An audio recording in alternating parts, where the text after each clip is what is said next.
वो बात मेरी भी करी थी बंद है, मैंने। नीचे भी आ गई हूँ।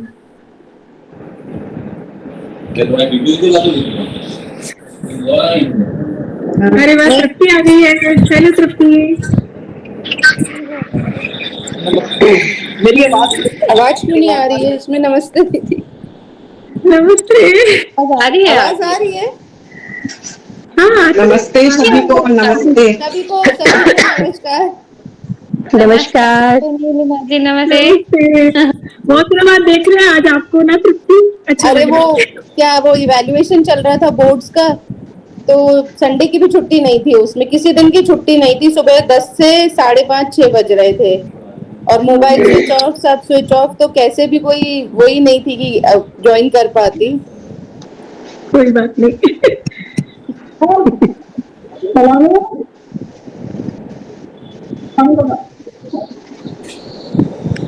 सपना जी, स्वागत।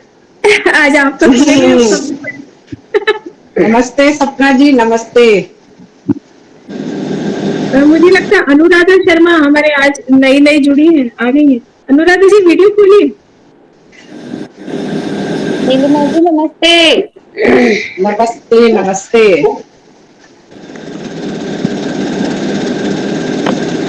सरोज मिश्रा कैसे? दीदी भी आ गई है। हेलो सभी को। Hello hello. नमस्कार। हेलो। नमस्ते नमस्ते। हेलो। हाय ज्योति। देखो हाय। पीछे से आ गई। हेलो अनुराधा।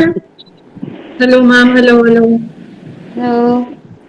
आपको, आप कौन सी ईयर में पास आउट है लॉ से? मैम मैंने ग्रेजुएशन तो 17 में करी थी और 19 में मास्टर्स। जानती हो मुझे? नहीं ऐसे रिकॉग्नाइज नहीं हो रहा। बिल्कुल। आपने श्रद्धा मैम को बताया था क्या? आपसे बात हुई थी क्या श्रद्धा मैडम की? हाँ। अच्छा, वो मुझे श्रद्धा बता रही दीदी। थी हाँ कि शायद आप जानते, पर पता नहीं क्यों मुझे रिकॉग्नाइज नहीं हो रहा है।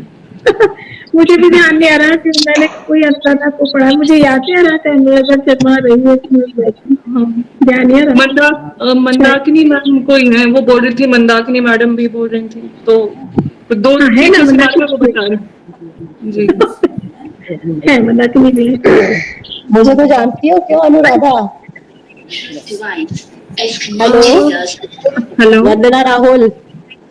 अरे मैम, आपको तो क्यों नहीं जानोगे? मैंने तो पढ़ाया है, मैं पहले यही सोची हाँ, मैंने कि अरे मैम आपको आपको तो जानते। मैम अपना कैमरा तो ऑन करिए। हाँ, मैं घर में ही देख ऑन करती हूँ मैं। जी जी। एक मिनट। निवेदिता जी भी जुड़ गए हैं लखनऊ से। हेलो। अरे मैम नमस्ते आप ही निवेदिता जी। आए। हेलो नमस्ते जी। निवेदिता जी। हेलो। शीला जी। मैं शीला हाँ डिपार्टमेंट एडवोकेट भोपाल से। हाँ, बिल्कुल शीला जी। अभी मैं भी भोपाल में बैठी हूँ। हाँ, किसी शहर में। हाँ जी, श्रद्धा जी की क्लासमेट हूँ, हम लोग ने साथ में एलएलबी किया है। जी जी जी। आज श्रद्धा की टीम, आज श्रद्धा की टीम आई हुई है। श्रद्धा कहाँ गायब हो गई? Device is ready to pair. The Bluetooth device is connected successfully. ये किसके फोन में आ रहे हैं? करुणा जी भी जुड़ गई है। करुणा जी नमस्ते। नमस्कार जी, नमस्कार। आप सभी को प्रणाम। सभी को प्रणाम। आपका बहुत बहुत स्वागत है। आभार आपका। हाँ जी। Radio model. प्रीति भी आ गई है। प्रीति झा। प्रीति नमस्ते। हेलो प्रीति। नमस्ते। मेरी आवाज आ रही है? बहुत अच्छे से, बढ़िया आ रही है। सभी लोगों को नमस्ते। नमस्ते। नमस्ते नमस्ते।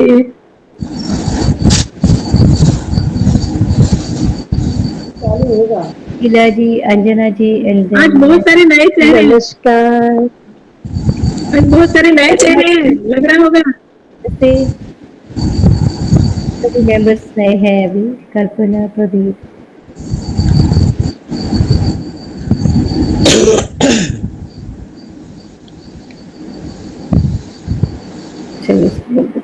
मुख्य अतिथि और अध्यक्षता करने वाली दोनों अतिथि हमारे आ चुकी हैं। गीत वाली करुणा जी भी आ गई हैं, सपना जी भी आ गई हैं, जिनको प्रस्तावना देनी है। कार्यक्रम शुरू करें। पार्टिसिपेट करने वाली बहनें एक बारी मैं चेक कर लूँ, है ना, बताती हूँ। जी जी जी, अनुराधा शर्मा आ गए हैं, लेखिता जी भी जुड़ गई हैं, नीति आ गई हैं, राजरानी मैडम आ गई। नमस्ते दीदी, प्रणाम। प्रणाम सबको, नमस्कार सबको, मेरी बहुत बहुत शुभकामनाएं। नमस्ते। आशीष चाहिए। हाँ, नमस्ते सबको। जिज्ञासा जी, साधना जी, अंजना जी। तबीयत आपकी ठीक नहीं है? नहीं, तबीयत थोड़ी नासाज है, पर अब ठीक है। अरे ऐसे ही। अब हम सब से मिलकर ठीक हो हाँ, अब ठीक हूँ मैं, ठीक हूँ। मैंने वादा किया ओजस्विनी में ठीक हो जाऊंगी ना, आज ओजस्वी विचार सुनूंगी। चलिए, आप और अच्छे हो जाएंगे। सबको शुभकामनाएं।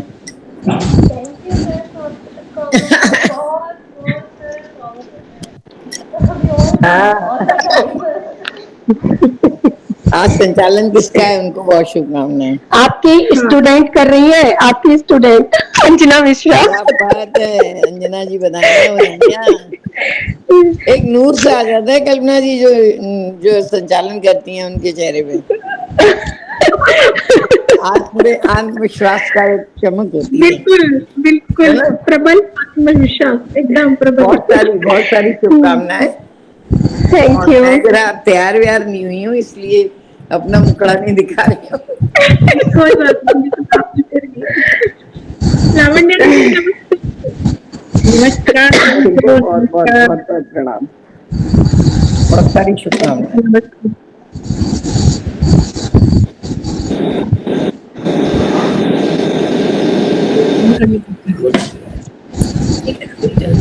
शुरू करें या थोड़ा और वेट कर लें? नीना, शुरू करना चाहिए, मुझे लगता है काफी, है ना। 5 मिनट अब वेट करते हैं। सुनूंगी और शंकराचार्य।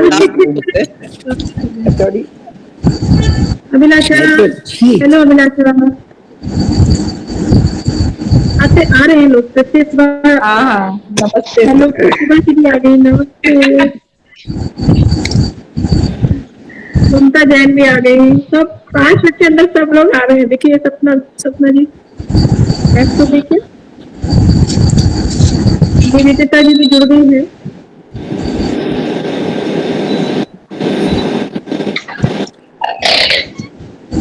कीजिए, आप प्रारंभ कीजिए।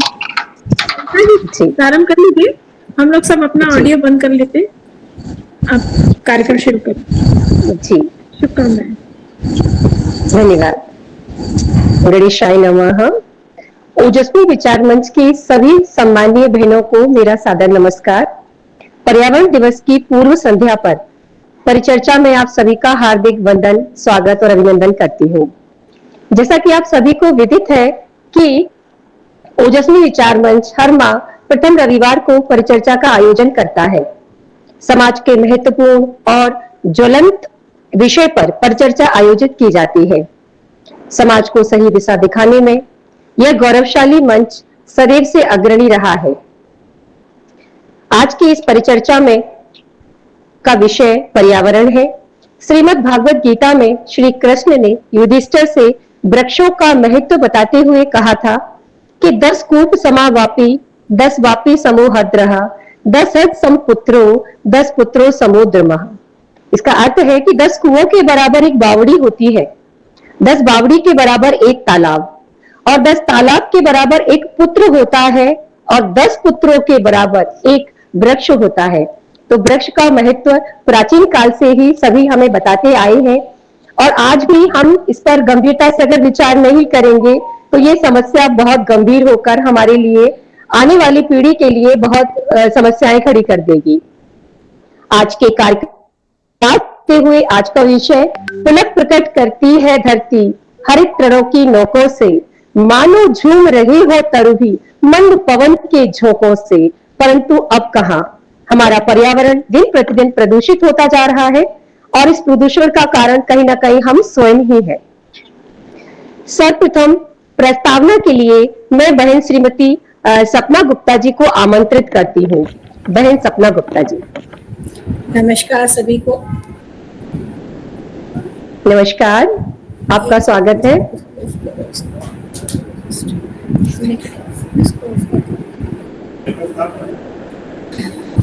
अंजना जी धन्यवाद, जो और सारी ओजस्विनी बहनों का हार्दिक अभिनंदन। मैं पहली बार आपके सामने इतने बड़े कार्य को संभाल रही हूँ, उसके लिए बहुत बहुत धन्यवाद।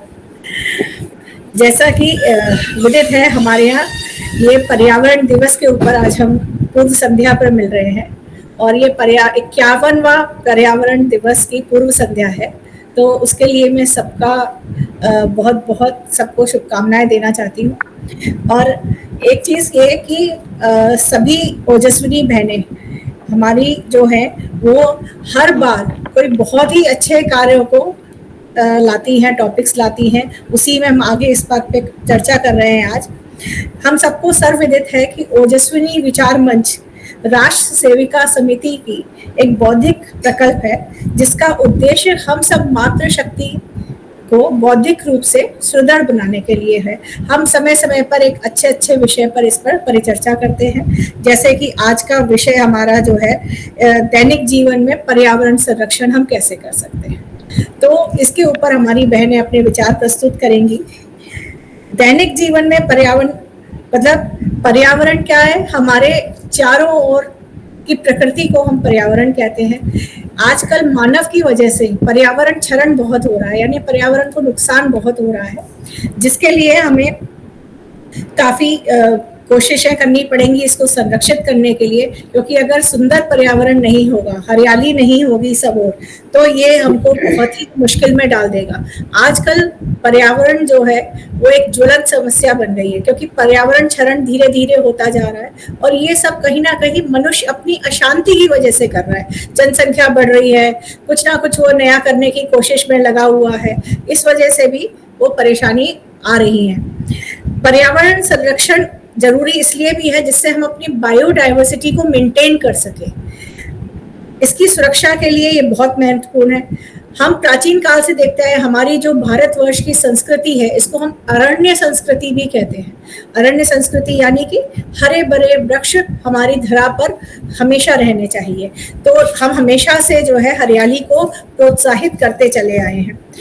इवन हमारे यहाँ जो वैदिक उपासना में हम जब शांति पाठ करते हैं, तो उसमें भी हम अंतरिक्ष, पृथ्वी, जल, वायु, वनस्पति सभी की शांति और श्रेष्ठता की कामना करते हैं। हमारे राष्ट्रगीत वंदे मातरम में भी धरती को माता का स्वरूप कहा गया है। जैसा कि अभी अंजना जी ने भी बताया कि एक वृक्ष लगाने में 100 पुत्रों के समान पुण्य का हमें फल प्राप्त होता है। हम यही कहना चाहेंगे, पर्यावरण में वृक्षों का भंडार करता रहे पृथ्वी का श्रृंगार। तो आज इसी टॉपिक के साथ हमारी अन्य बहनों को मैं आमंत्रित करती हूँ। अंजना जी। बहुत बहुत धन्यवाद सपना जी, बहुत सुंदर प्रस्तुति, सटीक प्रस्तावना आपने दी, बहुत अच्छा पर्यावरण के बारे में आपने हमें बताया। कार्यक्रम को आगे बढ़ाते हुए अब मैं गीत प्रस्तुति के लिए बहन डॉक्टर श्रीमती करुणा सक्सेना जी को आमंत्रित करती हूँ, जो किसी परिचय की मोहताज नहीं है, सभी लोग उनसे परिचित हैं। वो एक बहुत अच्छी कवयित्री है, पूर्व पार्षद भी रह चुकी हैं। तो मैं आमंत्रित करती हूँ करुणा सक्सेना जी को। आपका बहुत बहुत धन्यवाद अंजना जी, बहुत सुंदर संचालन, सार्थक कार्यक्रम। ओजस्विनी मंच की सभी बहनों को प्रणाम, सभी का अभिवादन और पर्यावरण दिवस की पूर्व संध्या पर सभी को शुभकामनाएं। जैसा आपने कहा कि एक वृक्ष 100 पुत्रों के बराबर होता है, तो एक गीत इसी संदर्भ में मेरा खुद का लिखा हुआ है और आज मैं आप सभी के समक्ष उस गीत को प्रस्तुत करती हूँ। वृक्षों की महिमा और वृक्षों के महत्व को समझाता हुआ ये गीत है आप सभी के समक्ष। वृक्ष ही मानव की शक्ति, वृक्ष ही शिव रूप है, वृक्ष ही मानव की शक्ति, वृक्ष ही शिव रूप है। वृक्ष ही मानव की शक्ति, वृक्ष ही शिव रूप है। वृक्ष से आंगन में छाया, वृक्ष ही से धूप है। वृक्ष से आंगन में छाया, वृक्ष ही से धूप है। वृक्ष गौरैया का घर है, आसरा राहगीर का। वृक्ष गौरैया का घर है, आसरा राहगीर का। वृक्ष कागज और कलम है, तेज तर्क शरीर का। तन को ढकता सूत है, तन को ढकता सूत है, ऐसा तत्व अनूप है। वृक्ष से आंगन में छाया, वृक्ष ही से धूप है। वृक्ष से आंगन में छाया, वृक्ष ही से धूप है। वृक्ष ही मानव की शक्ति, वृक्ष ही शिव रूप है। वृक्ष से आंगन में छाया, वृक्ष ही से धूप है। वृक्ष से आंगन में छाया, वृक्ष ही से धूप है। वृक्ष ही सूरज से करके प्राण का संवाद है। वृक्ष ही सूरज से करते प्राण का संवाद है। वृक्ष ही छाया में करते धूप का अनुवाद है। वृक्ष ही छाया में करते धूप का अनुवाद है। सींचते जीव पौधे, सींचते जीव पौधे, ऐसा अद्भुत खूब है। वृक्ष से आंगन में छाया, वृक्ष ही से धूप है। वृक्ष से आंगन में छाया, वृक्ष ही से धूप है। वृक्ष ही मानव की शक्ति, वृक्ष ही शिव रूप है। वृक्ष से आंगन में छाया, वृक्ष ही से धूप है। वृक्ष से आंगन में छाया, वृक्ष ही से धूप है। धन्यवाद। बहुत बहुत बहुत शानदार गीत की प्रस्तुति। आदरणीय, आपने माहौल को आनंदमय कर दिया है। आपका आभार, बहुत बहुत धन्यवाद। पूरे देश से बहुत सारी विदेशी बहनें हमारे साथ ओजस्वी विचार मंच की जुड़ चुकी हैं। कार्यक्रम की परिचर्चा को प्रारंभ करते हुए मैं सर्वप्रथम श्रीमती प्रीति शर्मा जी को आमंत्रित करती हूं, जो जल स्रोतों के सदुपयोग पर अपने विचार रखेंगी। प्रीति जी, बहुत बहुत स्वागत। प्रीति जी, आपका माइक म्यूट है। जी, मेरी आवाज आ रही? हेलो, मेरी आवाज बहन प्रीति, आपको मेरी आवाज आ रही है? जी जी, आवाज आ रही है आपकी। आपका वीडियो कैमरा ऑन नहीं है अभी। वो मेरे यहाँ ना गेस्ट आए हुए हैं, मैं बस टाइम निकाल कोई बात नहीं, कोई बात नहीं। हाँ जी, तो दीदी परिचय मिस हो गया। हेलो, नहीं,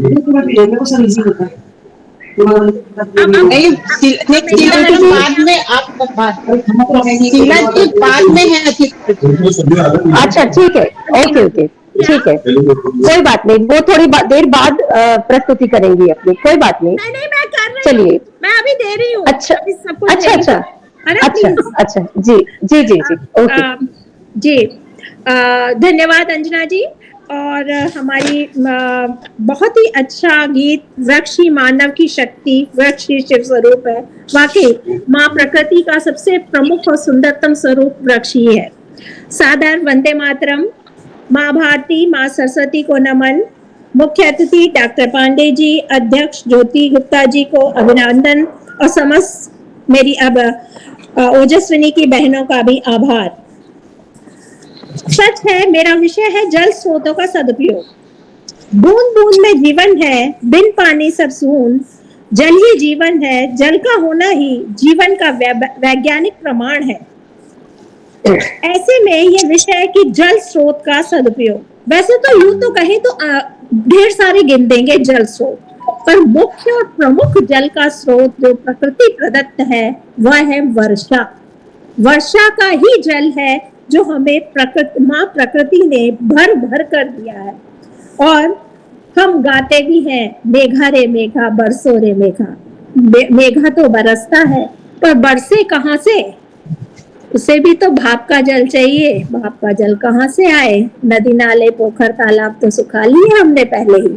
तो वो सारी स्थितियों में हमारा जो जल के स्रोत जो अन्य है वो परोक्ष अपरोक्ष रूप से वर्षा के जल पर ही निर्भर है, क्योंकि वर्षा का जल ही अपने आंचल में भरकर मेघ लाते हैं और धरती किसी का माइक खुला है भरते हैं। और धरती का आंचल हमारे ये माइक म्यूट कर दीजिए। ताल तालाब पोखर कुआं झीलों बावड़ी महासागरों सभी को जल सरोवर कर देता है। और वही सराबोर जल सूरज के माध्यम से पुनः आकाश में जाकर माँ धरती की कोख में समाता है। पर दुर्भाग्य ये है कि हमने जल के अन्य स्रोतों का इतना दोहन कर लिया कि हमारे जो वर्षा का जल है उसमें से लगभग 50% यूं ही कंक्रीट के जंगलों में बरसकर नदियों नालियों में बहकर अपव्यय हो जाता है और माँ धरती की कोख सूखी ही रह जाती है। और फिर हम दोष देते हैं भूमिगत जल स्तर रुक रहा है, कम हो रहा है, इतने फीट नीचे चला गया। इस सब के लिए हम ही तो दोषी हैं। इसलिए मेरे हिसाब से सबसे पहले जो प्रमुख हमारा वर्षा का जल स्रोत जो हमें प्राप्त है प्रकृति प्रदत्त, उसके संग्रहण का प्रयास करना चाहिए। और उसके लिए वाटर हार्वेस्टिंग ही सबसे महत्वपूर्ण और उचित विकल्प है। क्योंकि हम अगर प्रमाण रूप में, चूंकि हमारे पास समय बहुत कम है, तो मैं इतना ही बताऊंगी कि बेंगलुरु और हैदराबाद की कहानी अगर हम पढ़े, सूखे हो गए थे बिल्कुल। उन्होंने वाटर हार्वेस्टिंग से ही आज ऐसी स्थिति बना दी है कि वे पुनः उच्च जल भूमिगत जल स्रोत के साधन तक पहुंच चुके हैं। दूसरा जल का स्रोत नदियां। हमने पूज्य तो मान लिया, माता की आरती भी कर ली, पर भाव शून्य होकर उसमें अपना पूरा अवशिष्ट उड़ेल दिया और उन्हें मृत प्राय बना दिया। उनकी जीवन रेखा वनों को खत्म कर दिया और दोष दिया, बाढ़ आ गई, पानी बह गया, पानी नहीं है। तो उसका भी तो वैज्ञानिक प्रबंधन करें हम। ठीक है कि हमें अवशिष्ट कहीं डालना है, उसका उचित समायोजन किया जाए। और उसके साथ साथ जो उथली बारिश की नदियां हैं उनको गहरी और जिनके जीवन रेखा क्षेत्र खत्म हो रहे हैं उनसे जोड़ दिया जाए, तो वर्षा का जो पानी बहकर बाढ़ का कारण बनता है और आपदा बनता है, वही सुख का सागर बन जाएगा और हमारी सारी नदियां सदा नीरी हरी भरी कल कल गुंजाती हुई जीवंत बनी रहेंगी। फिर पहाड़ी क्षेत्रों में बारिश तो खूब होती है, पर पथरीले क्षेत्र में भूमि की कोख तक जल न पहुंच पाता। उसके लिए खंतियां, डैम इत्यादि, स्टॉप डैम स्पेशली, क्योंकि बड़े डैम पहाड़ी क्षेत्र में सक्सेस नहीं होते, तो स्टॉप डैम, खंती और छोटी नालों का निर्माण किया जाए जिससे पहाड़ी क्षेत्र में जल भूमि तक उतर सके और आवश्यकता के समय पर उनका सदुपयोग किया जा सके। पोखर कुओं को जीवंत बनाए रखने के लिए, उन्हें प्रदूषण से बचाने के लिए उनके जल की सीरों को जीवंत रखा जाए।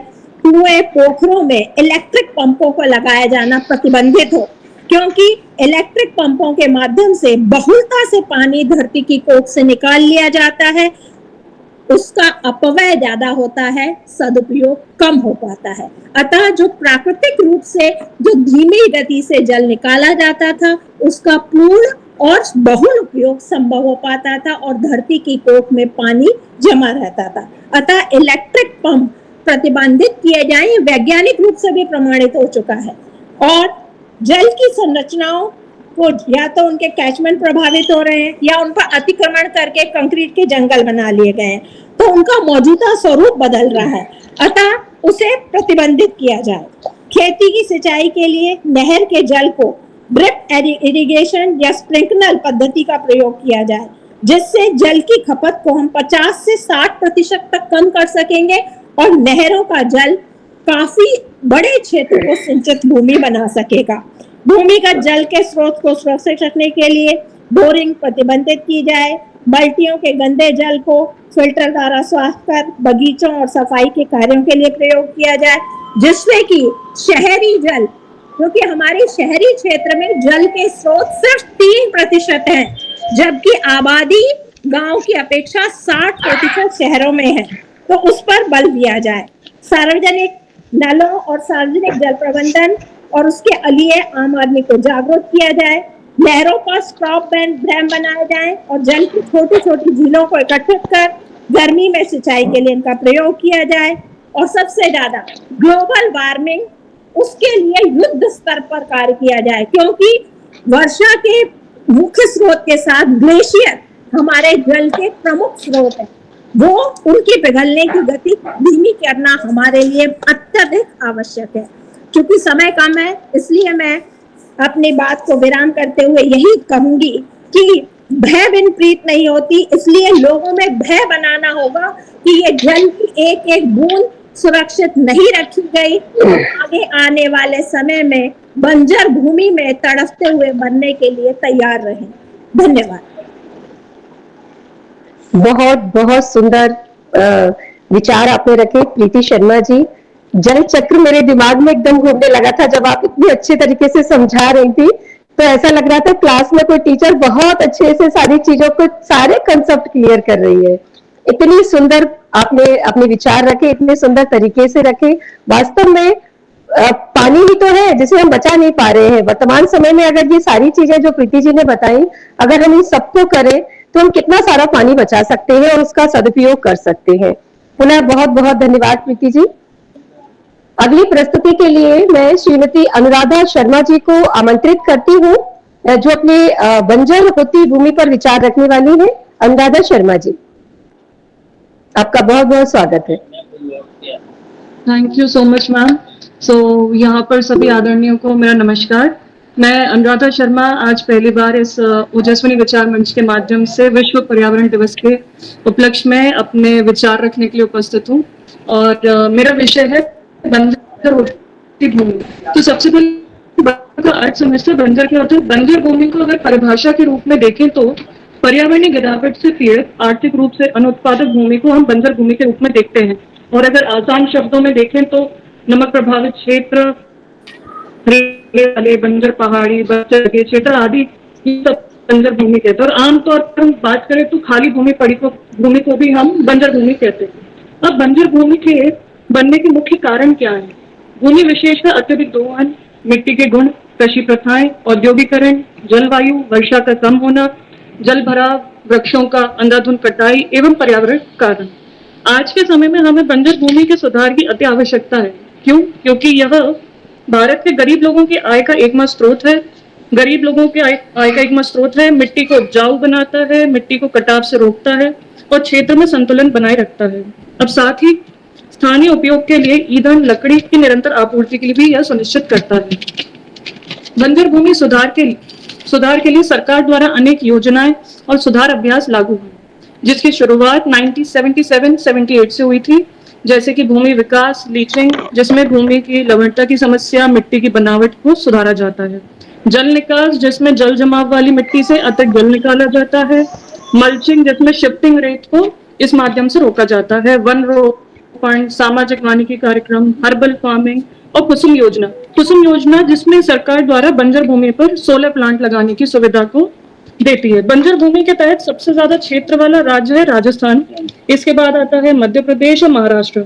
साथ ही राजस्थान में सबसे ज्यादा बंजर भूमि रूपांतरण भी हुआ है, जहां बंजर भूमि में सौर पार्क को स्थापित किए गए हैं। सरकार की इस कोशिश से देश में फलों और जड़ी बूटियों के उत्पादन और निर्यात को बढ़ाने की काफी मदद मिली है। अंत में बस यही, बंजर भूमि को उत्पादक उपयोग में लाने के लिए वनीकरण के प्रयास, बुनियादी ढांचों के विकास तथा नवीनकरणीय ऊर्जा परियोजनाओं जैसे विकल्पों पर विचार करना चाहिए। सरकार के साथ साथ स्थानीय निवासी द्वारा भी बंजर भूमि रूपांतरण के प्रयासों को स्थानीय निवासियों द्वारा भी बंजर भूमि रूपांतरण के प्रयास महत्वपूर्ण सिद्ध हो सकते हैं। सो इस पर्यावरण दिवस पर मैं बस यही कहूंगी कि बंजर होती जमीन को अगर हमें बचाना है तो वृक्षारोपण करना अति आवश्यक है। Thank you. बहुत बहुत धन्यवाद अनुराधा जी। बहुत सुंदर बात कही आपने कि सरकारी प्रयास या पब्लिक प्रयास, हम हमेशा इन्हीं को फोकस करते हैं। स्वयं के प्रयास सबसे पहले अगर हमने इन्हें देखना प्रारंभ कर दिया तो बहुत सारे काम आसान हो जाएंगे। स्वयं के प्रयास, आपने एक बहुत अच्छी बात कही। बहुत बहुत धन्यवाद। अगले चर्चा के लिए मैं श्रीमती लेखिता सिंघल जी को आमंत्रित करती हूँ। बेस्ट आउट ऑफ वेस्ट उनका टॉपिक है। जी, लेखिता सिंघल जी। जी, सभी को मेरा नमस्कार। मेरे को बहुत बहुत धन्यवाद आप सभी का कि कृष्णा जी और आप लोगों ने मुझे इनवाइट किया इस मंच पे बोलने के लिए। पर्यावरण से जुड़ी कुछ चर्चा करने के लिए मुझे टॉपिक दिया गया है बेस्ट आउट ऑफ वेस्ट का।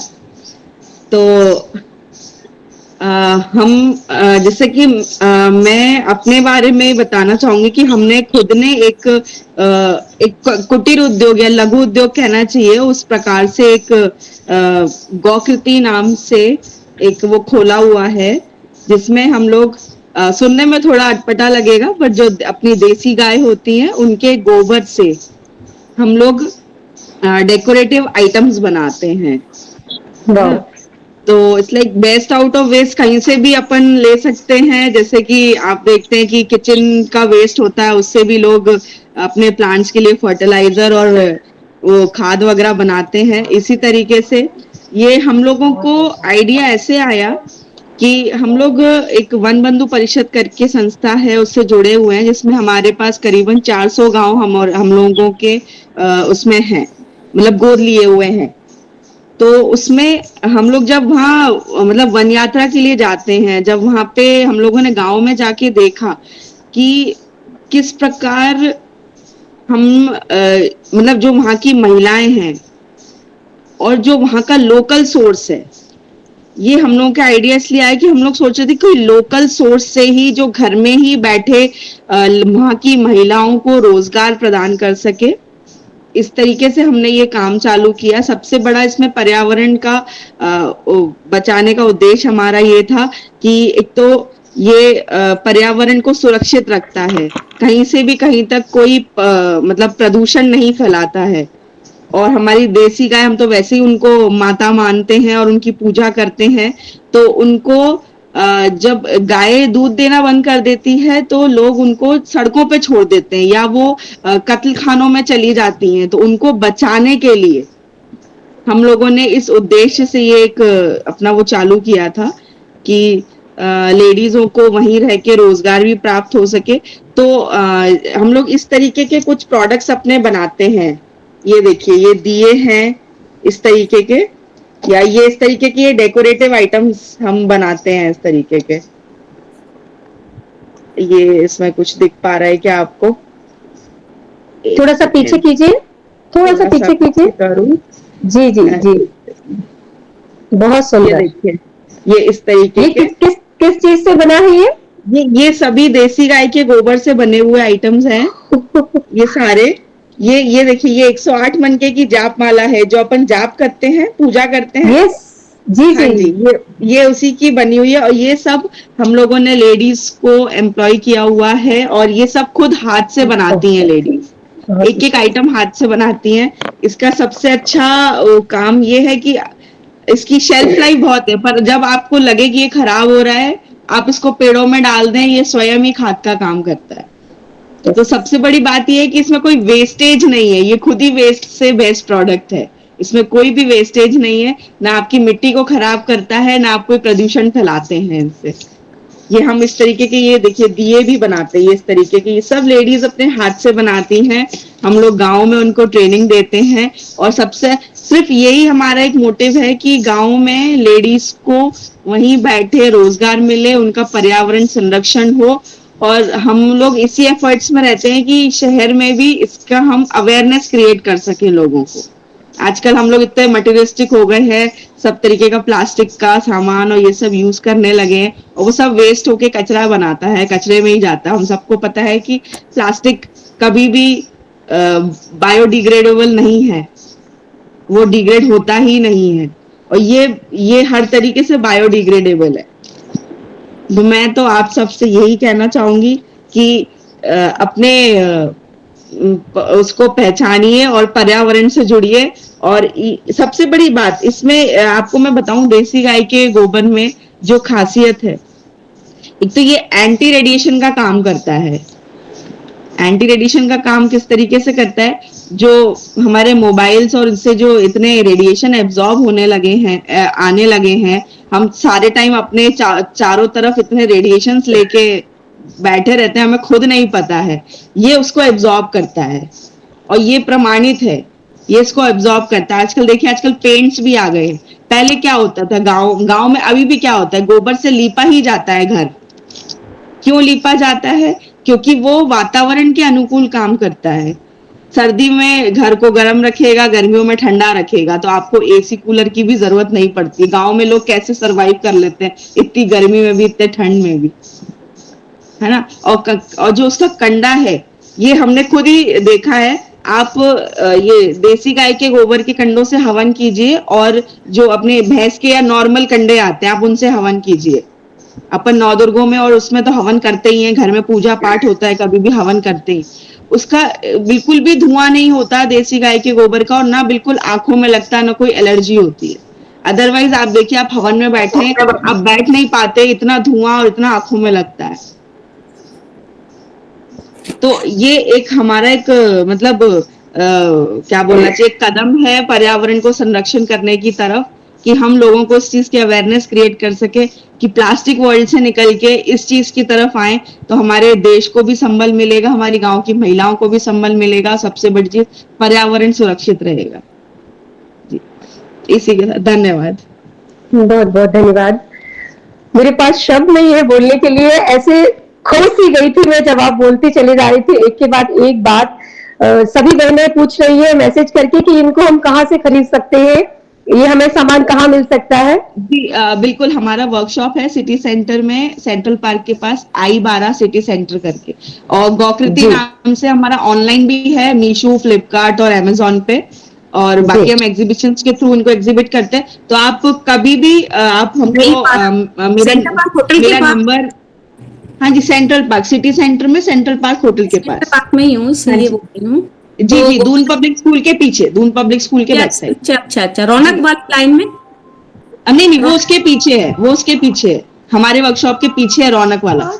अच्छा अच्छा, उससे पहले ये, उससे पहले वाले। तो कभी भी आप हमारे वर्कशॉप पे विजिट करके वहां से ले सकते हैं, अदरवाइज आप मुझसे कांटेक्ट कर लीजिए डायरेक्टली, हम आपको पहुंचवा देते हैं घर। बहुत पॉकेट फ्रेंडली और इको फ्रेंडली प्रोडक्ट्स हैं हमारे। अच्छा, ये जो दिए थे, हाँ जी जी, ये जो दिए थे, इनमें इसमें अग्नि जला सकते हैं ना? हाँ बिल्कुल बिल्कुल बिल्कुल, हम लोग तो यही यूज करते हैं अपनी पूजा में और दिवाली वगैरह पे। बत्ती लगा के, तेल लगा के इनको यूज कर सकते हैं, डेली पूजा में यूज कर सकते हैं, दिवाली की पूजा में यूज कर सकते हैं। हमारे पास इसमें बहुत सारे आइटम है। हमारे पास में हम लोग प्योर ऑर्गेनिक धूप बत्ती भी बनाते हैं, और वो धूप बत्ती तो इतनी अच्छी है कि बिल्कुल भी एलर्जिक नहीं है, ना आपका दीवार काली करती है, ना कोई इसमें आर्टिफिशियल फ्रेग्रेंस है, ना कोई चारकोल केमिकल वगैरह मिला हुआ है। जी जी बिल्कुल, बहुत बहुत धन्यवाद। हाँ बिल्कुल बिल्कुल, आप अपना कांटेक्ट ग्रुप में डाल दीजिएगा। जी बिल्कुल बिल्कुल बिल्कुल जी, thank you thank you so much Lekhta Singhal ji, बहुत अच्छी पहल है ये, इतनी अच्छी कि मैं शब्द नहीं बयां कर पा रही हूँ कि मैं क्या बोलूं। इतने सारे सुंदर सुंदर आपने जो प्रोडक्ट बनाए हैं, ये लग ही नहीं रहा है कि आपने ये इस तरह के बेस्ट यूज से बनाए होंगे। बहुत बहुत धन्यवाद। चलिए, बहुत ही और रोमांचक होता जा रहा है हमारी परिचर्चा, एक के बाद एक लग रहा था कि चलो अब बहुत अच्छी है, लेकिन उससे और अच्छी, एक और अच्छी परिचर्चा के लिए मैं आमंत्रित कर रही हूँ श्रीमती पूजा कुशवाहा जी को। जलवायु प्रदूषण का बढ़ता कहर। पूजा जी, पूजा कुशवाहा जी जुड़ी है?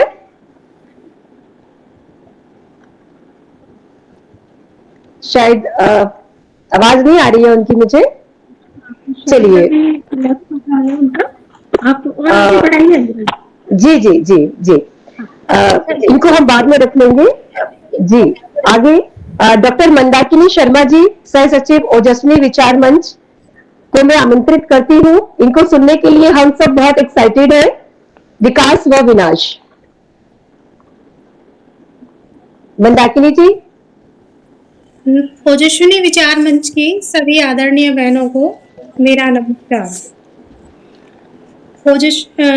आज इस परिचर्चा का मेरा विषय है विकास और पर्यावरण, जिस पर मैं प्रकाश डालने का प्रयास करूंगी।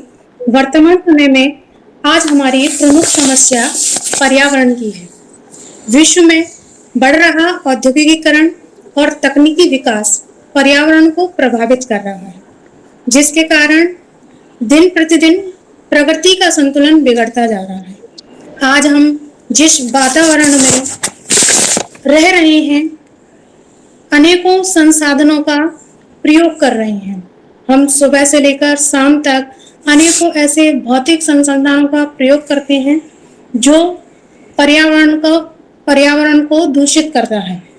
हम सुविधाओं के कह सकते हैं कि सुविधाओं को देखते हुए अनेक ऐसी चीजें हैं पर्यावरण की जिनसे छेड़छाड़ कर रहे हैं, क्योंकि विकास एक निरंतर चलने वाली प्रक्रिया है। हम दिन प्रतिदिन विकासशील राष्ट्र की श्रेणी में खड़ा होना चाहते हैं, जिसके लिए हम नए खोज करते हैं, नए आविष्कार करते हैं और अपनी अर्थव्यवस्था को बढ़ाने का प्रयास करते हैं। इन नई खोजों में, नए आविष्कार में कहीं ना कहीं हम अपनी प्राकृतिक धन संपदा को चोट पहुंचाने का प्रयास करते हैं। निरंतर हम प्रकृति का दोहन करते हैं, प्रकृति से छेड़छाड़ करते हैं।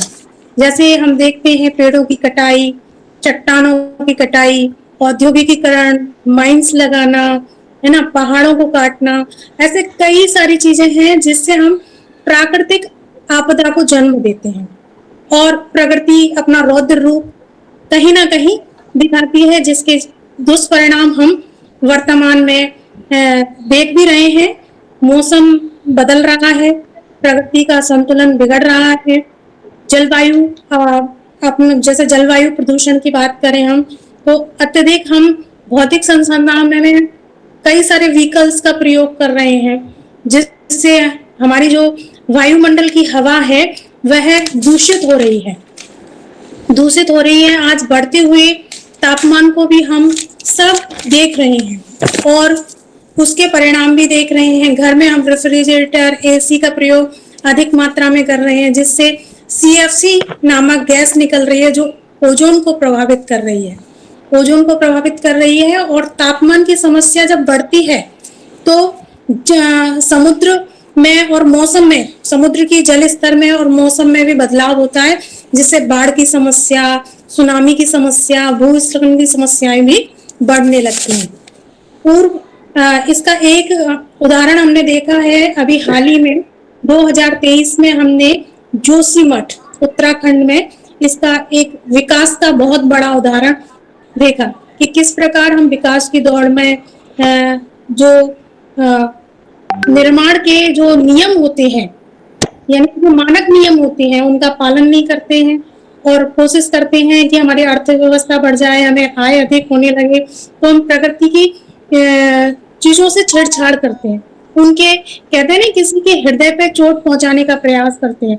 ऐसा उदाहरण जोशीमठ में हमने देखा कि उसकी कटाई, पहाड़ों को घर मानक उस पर नहीं बनाए गए, जिसके कारण वो एक बहुत बड़ी त्रासदी हमने सबने अभी देखी, जिससे लोग गुजर रहे हैं और निकल नहीं पा रहे हैं। हम कई ऐसे उदाहरण और भी हमारे सामने हैं जो वायु, जल, मिट्टी, प्राकृतिक संसाधनों का अंधाधुंध प्रयोग करते हैं और प्रकृति को नष्ट करते हैं, तो उसके परिणाम हमें झेलने पड़ते हैं। आज विश्व के सभी देश प्राकृतिक संसाधनों के विनाश के लिए चिंतित हैं और पर्यावरण संरक्षण के लिए विश्व स्तर पर काम कर रहे हैं। हमें मिलकर पर्यावरण के लिए एक छोटी सी पहल करनी चाहिए। अगर हमारी एक छोटी सी पहल की शुरुआत हम घर से करेंगे, तो कहते हैं, एक कहावत है, बूंद बूंद से घड़ा भरता है। पर्यावरण संरक्षण कोई व्यक्ति अकेले नहीं कर सकता, लेकिन हर व्यक्ति उसके लिए पहल घर से करेगा तो शायद हम किसी स्तर तक जाकर पर्यावरण के संरक्षण में एक छोटा सा कदम बढ़ाएंगे। धन्यवाद। जय भारत, जय माँ भारती। बहुत बहुत सुंदर विचार मंदाकिनी जी, बहुत अच्छा बोला आपने कि अगर हम प्रकृति को कहीं ना कहीं हार्म करते हैं, उसे नुकसान पहुंचाने की कोशिश करते हैं, तो वो कहीं ना कहीं अपना रौद्र रूप हमें जरूर दिखाती है और इसे बचाना हमारा कर्तव्य है। बहुत सुंदर, बहुत बहुत धन्यवाद।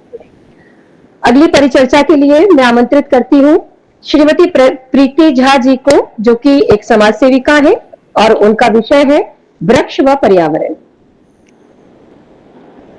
श्रीमती प्रीति झा जी बहन उपस्थित है? जी नमस्ते। नमस्कार, बहुत बहुत स्वागत है आपका। आप सभी को मेरा नमस्कार और ओजस्विनी बहनों को। मैं अपना थोड़ा सा परिचय देना चाहूंगी, क्योंकि यहाँ पर कुछ लोग आज नए हैं और कुछ लोग मुझे जानते हैं।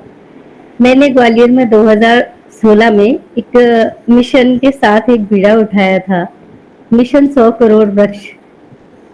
लोगों को लगा मिशन 100 करोड़ वृक्ष क्या है, किंतु मेरा मानना है जितनी जनसंख्या है उससे कहीं ज्यादा लोगों को पेड़ लगाना चाहिए। जी जी बिल्कुल, दिखाई दे रही हूँ।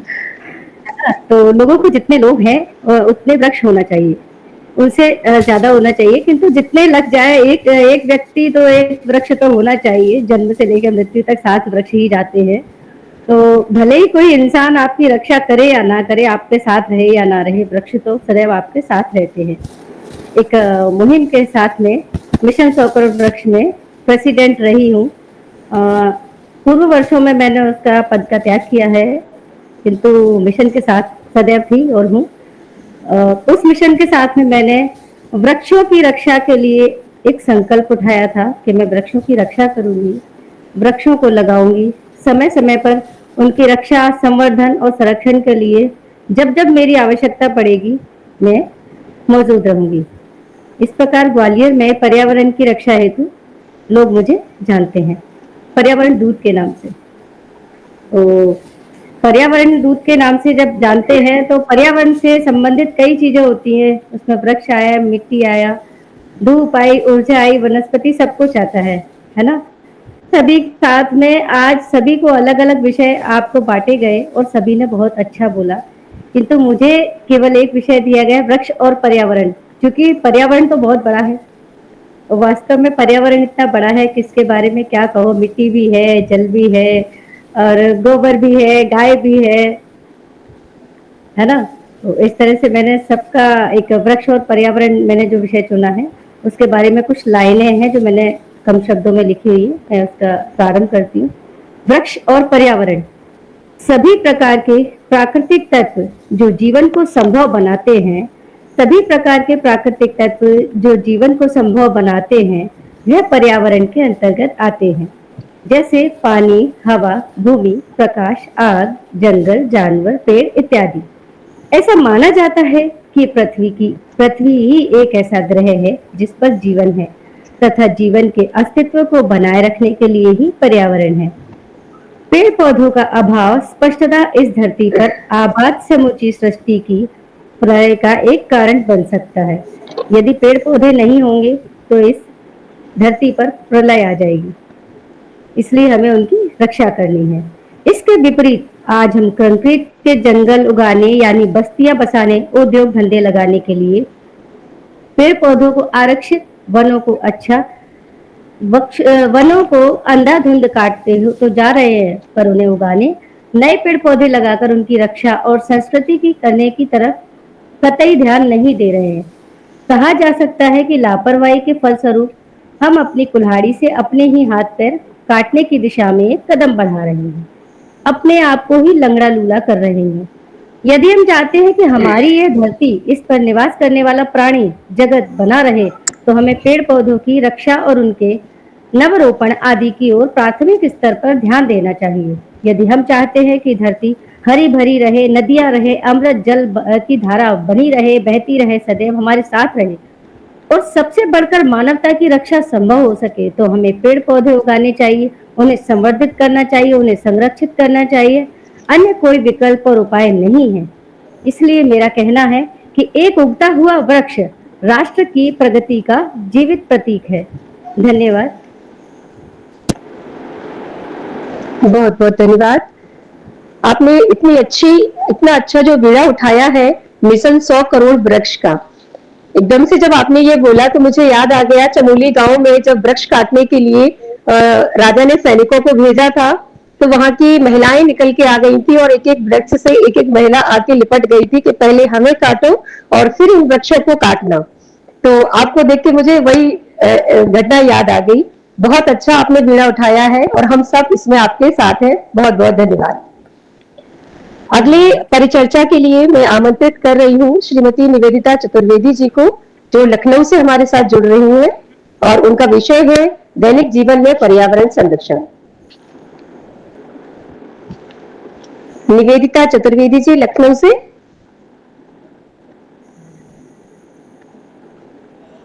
हमारे साथ जुड़ी है क्या?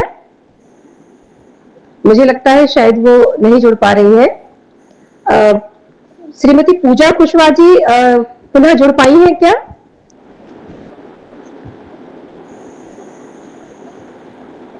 पूजा कुशवाहा जी। निवेदिता जी जुड़ी हुई है ना? निवेदिता जी जुड़ी हुई हैं तो हाँ, तो पूजा जी नहीं जुड़ी हैं अभी। अच्छा, तो निवेदिता जी आपको मेरी आवाज आ रही है?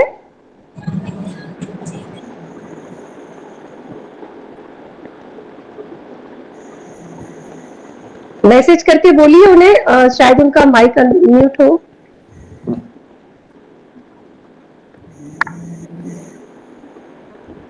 निवेदिता चतुर्वेदी जी लेफ्ट, रीजॉइन हो रही है शायद। कुछ क्षण इंतजार करते हैं।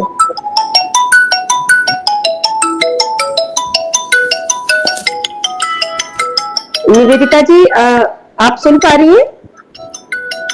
जी जी जी, आपका बहुत बहुत स्वागत है।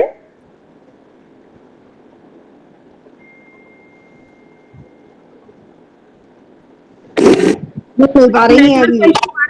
बार बार वो कोशिश कर रही है। हाँ, कुछ नेटवर्क का इशू आ रहा है ऐसा लग रहा है।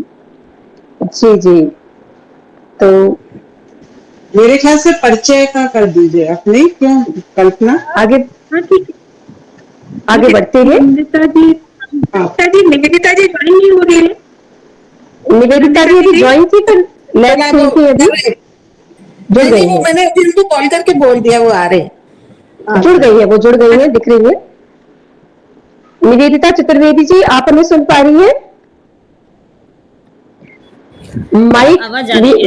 माइक म्यूट है। जी जी जी जी जी, बहुत बहुत स्वागत है आपका। हाँ, नमस्ते नमस्ते। ये बहुत अच्छा प्रोग्राम हमारा। और जो है ये आज का जो पर्यावरण दिवस का कार्यक्रम है, बहुत अच्छा कार्यक्रम। और मैं इतनी देर से सुन भी रही थी, अभी बीच में जरा 2 मिनट के लिए चली गई उठ करके। कार्यक्रम में जो है ये दैनिक जीवन में पर्यावरण संरक्षण का विषय हमारा जो है बहुत अच्छा विषय है। और इसको हम अगर सभी लोग मिलकर के अपनाएं तो निश्चित रूप से हमारे लिए जो पर्यावरण की सुरक्षा है, संवर्धन है, सब कुछ अच्छे ढंग से हो सकता है। पर्यावरण का इसका एक छोटा सा स्लोगन मेरे दिमाग में आ रहा था कि पर्यावरण संरक्षण अपनाएं, स्वस्थ और खुशहाल जीवन पाएं। पर्यावरण हमारा जो है इसका तात्पर्य देखो तो पर्यावरण और परिआवरण, हमारे चारों तरफ का जो वातावरण है वही हमारा पर्यावरण है। हमारे आसपास पाए जाने वाले सभी पदार्थ हैं, जीव जंतु हैं, नदी तालाब, खेत, पेड़ पौधे, सब कुछ इसके समूह जो होता है संगठित रूप से पर्यावरण कहलाता है। तो मानव निर्मित और प्राकृतिक दोनों प्रकार से हमारा पर्यावरण बनता है। और इसका संरक्षण जब हम करने चाहते हैं तो ये पर्यावरण हमारा संरक्षित होता है तो हमारा वातावरण जीवन के अनुकूल बन जाता है। तो पर्यावरण और प्राणी दोनों ही अन्योन्याश्रित हैं। जब हमारा पर्यावरण संरक्षित रहेगा, सुरक्षित रहेगा, तो हमारा जीवन भी सुरक्षित रहेगा। विचार करें तो हम पाते हैं कि हमारा प्रयास 2 प्रकार से होना आवश्यक है। वैश्विक स्तर पे, भारत के स्तर पे, हमारे पारिवारिक स्तर पे सभी लोगों को सामूहिक रूप से प्रयास करना आवश्यक है। तो हमारे लिए दैनिक जीवन में अगर हम छोटे छोटे से प्रयास करेंगे तो इस प्रकार हम महान संकट से बच सकेंगे और हमारे जीवन की सुरक्षा भी हो सकेगी। जल प्रदूषण रोकने के लिए सबसे पहले आवश्यकता है, जल प्रदूषण रुकेगा, जल की बर्बादी रुकेगी।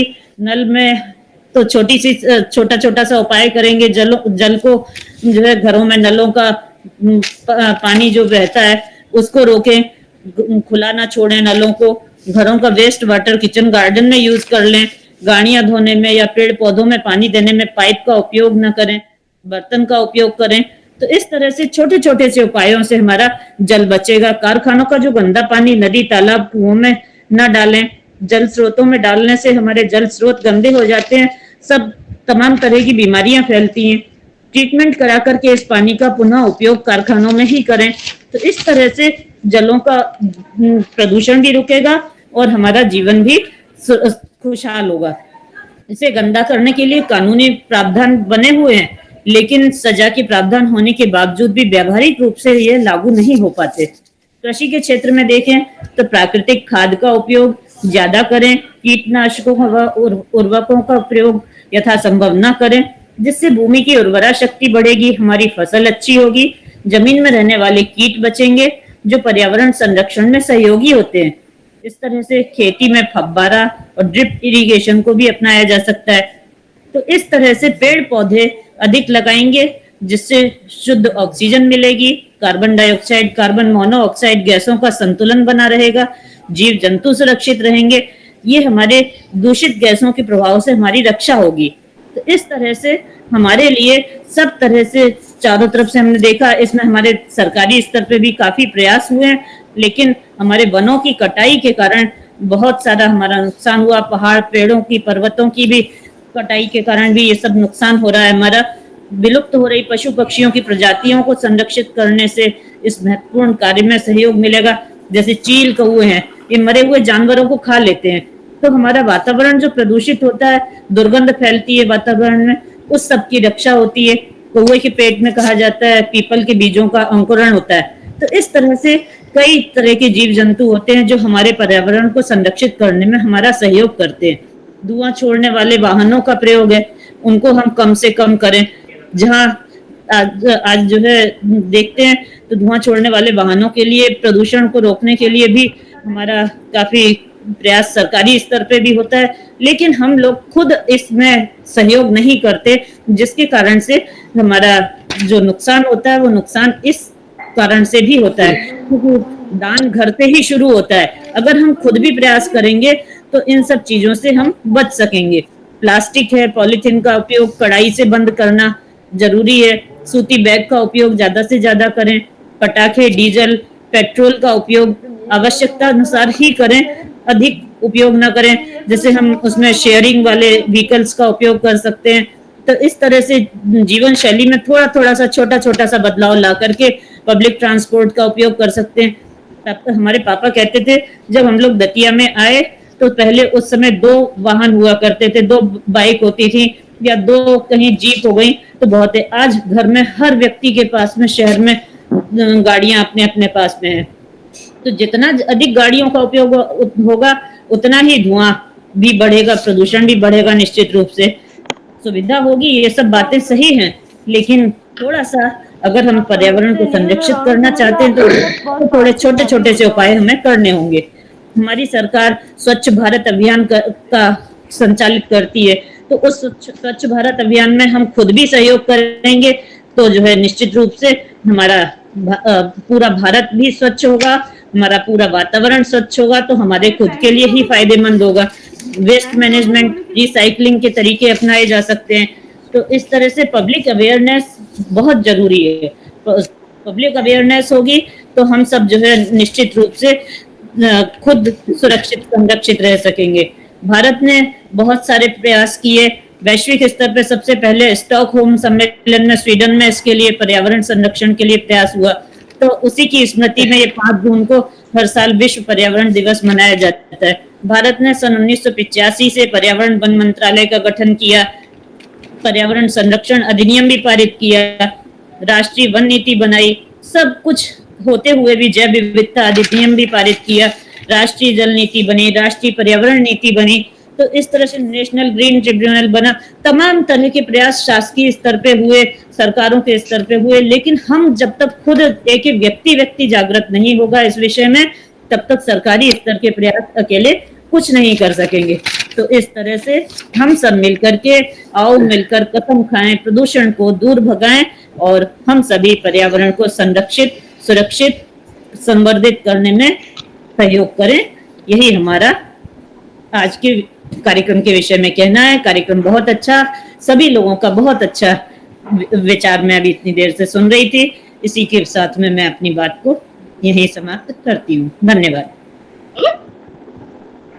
धन्यवाद निवेदिता चतुर्वेदी जी, बहुत सुंदर विचार पर्यावरण संरक्षण के ऊपर आपने दिए। पर्यावरण प्रदूषण जो इतना फैलाओगे तो प्राकृतिक आपदाओं से कैसे बच पाओगे, बहुत सुंदर आपने बोला। धन्यवाद पुनः आपका। कार्यक्रम को आगे बढ़ाते हुए अब मैं आज हमारे साथ भोपाल से जुड़ चुकी है श्रीमती शीला त्रिवेदी जी। मैं उनसे आग्रह करती हूं कि वो आज की अतिथि से हमारा परिचय करवाएं। श्रीमती शीला त्रिवेदी जी भोपाल से।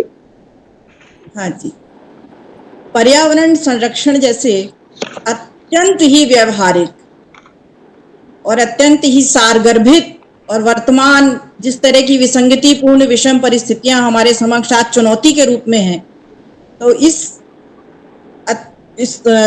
तरह के विषय को लेकर आज के आयोजित इस संगोष्ठी में हमारे कार्यक्रम की मुख्य अतिथि प्रोफेसर साधना पांडे जी एवं अध्यक्षा ज्योति गुप्ता जी, आपके महान व्यक्तित्व और कृतित्व को, आपकी कर्मठता, लगनशीलता को देखते हुए यदि मैं इन दो पंक्तियों में आपको सम्मान अभिव्यक्त करना चाहूं कि आईना बनने से बेहतर है कि पत्थर बनो। आदरणीय साधना जी और परम श्रद्धेय ज्योति जी, आपको समर्पित आपके अनुकरणीय प्रयासों के लिए, जो चारों तरफ आपका महान व्यक्तित्व जिस तरह से दैदीप्यमान हो रहा है और हम सब आलोकित हैं कि आईना बनने से बेहतर है कि पत्थर बनो, जब तराशे जाओगे तो देवता कहलाओगे। मैं बहुत बहुत वंदन और अभिनंदन करती हूं प्रोफेसर साधना पांडे जी का, जो किसी भी परिचय की मोहताज नहीं है, और अपने आप को परम सौभाग्यशाली महसूस करती हूं कि आज साधना जी और ज्योति जी का परिचय देने का मुझे सुनहरा अवसर प्रदान किया गया। मैं आप सबकी अपने हृदय की विशाल गहराइयों से कृतज्ञता ज्ञापित करती हूं। प्रोफेसर साधना पांडे जी, जिन्होंने अपनी पोस्ट ग्रेजुएशन जबलपुर विश्वविद्यालय, रानी दुर्गावती विश्वविद्यालय और अपना शोध कार्य fungal disease of cucurbitaceous of fruits पर संपन्न किया। 1989 में साधना जी ने एमपी हायर एजुकेशन में एज असिस्टेंट प्रोफेसर आपने कार्य किया है। 2011 में आपका एमपीपीएससी में शानदार चयन हुआ और वर्तमान में साधना जी शासकीय केआरजीपीजी कॉलेज में एज अ प्रोफेसर ग्वालियर में कार्यरत हैं और अनवरत अपनी सेवाओं को प्रदान कर रही हैं। साधना जी का 34 वर्षों का शिक्षाविद के रूप में महान व्यक्तित्व, जो हम सभी जानते हैं कि वो समाज को अपनी सेवाएं प्रदान कर रही हैं, उनका ये शैक्षणिक अनुभव किसी भी परिचय का मोहताज नहीं है। चाहे अनेकों रिसर्च पेपरों की बात हो, चाहे राष्ट्रीय अंतर्राष्ट्रीय स्तर पर कॉन्फ्रेंसेस की बात हो, साधना जी ने हर जगह भारत का प्रतिनिधित्व बहुत ही शानदार तरीके से किया है। और यदि मैं ये कहूं कि जिस तरह की भारत की संस्कृति है कि हमारे यहाँ राम जी के नाम की महिमा राम जी से ज्यादा है, ठीक उसी तरह साधना जी की कार्य साधना, उन्होंने अपने नाम को साकार कर दिया है। ठीक उसी तरह हमारी अध्यक्षा महोदय ज्योति जी, संघर्ष तो सभी करते हैं लेकिन सफलता किसी किसी को ही मिलती है। तो जिस तरह से ज्योति जी एक चिराग होता है तो उसकी स्वाभाविक प्रक्रिया है कि वो रोशनी प्रदान करता है, ठीक उसी तरह से ज्योति जी ने भी अपने नाम को साकार किया है। Director of biotech, MSc, MA, BEd, 30 वर्षों से उन्होंने मेडिकल कोचिंग प्रदान की है, बहुत सारे विद्यार्थियों का कल्याण किया है। भारत विकास परिषद में पूर्व रीजनल सेक्रेटरी के पद पे और अग्रवाल समाज में अत्यंत कर्मठ सक्रिय कार्यकर्ता के रूप में हैं आप। इस तरह की महान शख्सियत को, उनके इस उत्कर्ष को और कालजयी आभा मंडल को, उनके प्रभा मंडल को मैं अपने हृदय स्पंदनों से बारंबार नमन करती हूँ और जिस तरह के आज के घातक परिदृश्य हमारे सामने आ रहे हैं, और हम सबको, क्योंकि पर्यावरण और जीवन ये एक दूसरे के पर्यायवाची हैं, तो यदि आज के इस कार्यक्रम को मैं महायज्ञ की संज्ञा प्रदान करूं तो कोई अतिशयोक्ति नहीं होगी, क्योंकि हम जीवन को बचाने के लिए यहाँ पर एकत्रित हुए हैं। और आप सभी अपने विचारों की हवन सामग्री से आज की इस महायज्ञ की प्रज्वलित लौ को और भी अधिक प्रज्वलित कर रहे हैं, ताकि इस प्रचंडता को हम कम कर सकें जो हमारे जीवन का दुश्मन बना हुआ है। जिस तरह से प्रकृति का दोहन हो रहा है, कुदरत का हम सबको मित्र बनना होगा, ताकि हमारे आने वाली जो पीढ़ी है उनके लिए हम कोई चेतावनी बन के ना रह जाएं, बल्कि उनके लिए हम एक मिसाल बने। तो इस तरह की चैतन्यता और जागृति का सशक्त माध्यम बना हमारा ये मंच, और इतनी महान शख्सियतें, शिक्षाविद, विशारद जो ज्ञान की खान है, उन सब का हमको यहाँ पे इस तरह से मार्गदर्शन मिल रहा है। हम सब बहुत ही आनंदित है और अवश्य ही हम अपने लक्ष्यों को पा लेंगे, क्योंकि जिस तरह से भागवत गीता का सार ही है कि कर्म ही सर्वशक्तिमान है। यदि हमने संकल्प ले लिया है और जिस तरह से पारिस्थितिक तंत्र आज दहल रहा है, ऐसे में इस तरह मंच पर आज इस तरह से समकालीन परिस्थितियों पर हमको विजय हासिल करनी है, तो हम सबको अपनी गतिविधियों पर जो निर्भर करता है कि हम किस तरह की कृत्य करते हैं, और समाज में जागरण उत्पन्न करना, जो इतने महान शिक्षा विशारदों के अत्यंत ही अनुकरणीय, गौरवमयी, महिमामयी उनके माध्यम से हम सबको जरूर ही प्राप्त होगा।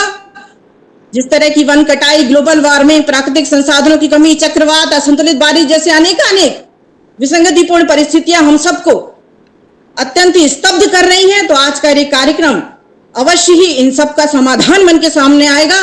और अंत में, क्योंकि समय कम है, मैं अपनी बातों को साधना जी और ज्योति जी को बारंबार प्रणाम करते हुए, उनका अनेकानेक बार वंदन अभिनंदन करते हुए यदि यही कहूं कि कौन कहता है कि आसमां में सुराग हो नहीं सकता, संकल्प ही शक्ति है।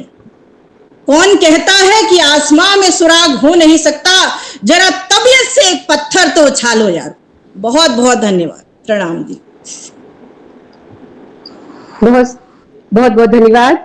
बहुत सुंदर शानदार विचार आपने रखे, बहुत अच्छा लगा आपको सुन के, बहुत बहुत धन्यवाद। अब मुख्य अतिथि डॉक्टर साधना पांडे जी, प्राध्यापिका KRG कॉलेज से मैं अनुरोध करती हूँ कि वो अपने मधुर वचनों से इस कार्यक्रम को सुशोभित करें। हम सभी ओजस्वी बहनें उन्हें सुनने के लिए आतुर हैं। धन्यवाद अंजना बहन। और साथ में मैं सबसे पहले अपनी आदरणीय मैडम को प्रणाम करना चाहती हूँ। आप सभी को साथ में यहाँ पर देखकर मुझे बहुत ही प्रसन्नता हो रही है, और ये शायद मेरा पहला मौका है, परंतु इससे बड़ा सौभाग्य मेरे लिए आप सबके साथ में जुड़ सकी। आप सभी की भावनाओं को, आप सभी के कार्यों को, आप सभी के वचनों को मैंने सुना। मैं बहुत ही शर्मिंदा महसूस कर रही हूँ जब शीला मैम ने इतना सब कुछ कहा। शायद हम उतना कर पाए, पर आपके शब्द जरूर हमें मोटिवेट करते रहेंगे और हम समाज के लिए कुछ ना कुछ कर पाएंगे। मैं विशेष रूप से धन्यवाद देना चाहती हूँ कल्पना मैम को, जिनके थ्रू वो एक हमारे लिंक बनी, जिसकी सहायता से मैं आप इतने प्रेस्टिजियस मंच के साथ में आज जुड़ पा रही हूँ और अपनी बातें कह पा रही हूँ। इस पूरे प्रोग्राम में मैंने सबके विचारों को सुना, मुझे बहुत अच्छा लगा। करुणा मैडम का जो गीत था वो भी बहुत अच्छा था। मिस अनुराधा ने जो बातें कही वो सबके लिए बहुत ही ज्ञानवर्धक रही है। साथ में मंदाकिनी मैडम, निवेदिता मैडम, इन सबके विचारों ने हमें एक नई दिशा तो दी ही है। लेखिता मैडम के बारे में मैं बहुत ही उनसे इम्प्रेस्ड हूँ। शायद उन्हें हम सभी को एक नया दर्शन दिया है, एक नई दिशा दी है। और हम जब भी बात करते हैं यही कहते हैं कि हमारे कथनी और करनी में अंतर नहीं होना चाहिए। शायद यह पूरी तरह से इसको ट्रांसलेट किया है लिखिता मैम ने कि हमारी जो कथनी है और करनी में कोई भी अंतर उन्होंने नहीं रखा। जो उन्होंने सोचा, जो समाज के लिए जरूरी था, जो हम महिलाओं के लिए जरूरी था, जो जिस जगह पर है उसके लिए जरूरी है, वो सब कुछ उन्होंने करके दिखाया है। उन्हें बहुत बहुत शुभकामनाएं और बहुत ही उनके लिए प्रशंसा के शब्द शायद मेरे पास नहीं है। आज का ये जो प्रोग्राम है, हम सब जानते हैं कि ये पर्यावरण दिवस पर के लिए हमने ये आयोजन किया है।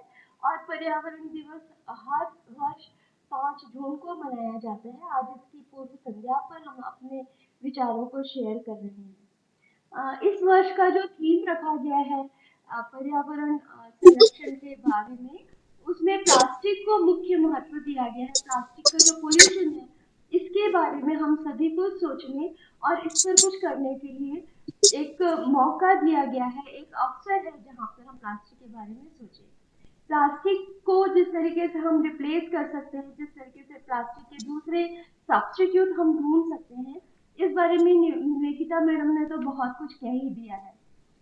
हम ये जानते हैं कि प्लास्टिक हमारे जीवन में जितना उपयोगी है, उतना ही यदि हम उसका गलत तरीके से उपयोग कर रहे हैं तो उतना ही हमारे लिए आज वो समस्या बनकर खड़ा हो गया है। हमारे जीवन का प्रतिदिन और प्रतिदिन का प्रति सेकंड शायद ऐसा नहीं है जहाँ पर हम प्लास्टिक को किसी न किसी रूप में उपयोग कर रहे हैं। हम उपयोग करते हैं, ये बहुत सुविधाजनक है, बहुत सस्ता भी है, परंतु हम इसके कॉन्सिक्वेंसेस को, परिणामों को शायद बहुत एनालाइज नहीं कर पा रहे हैं।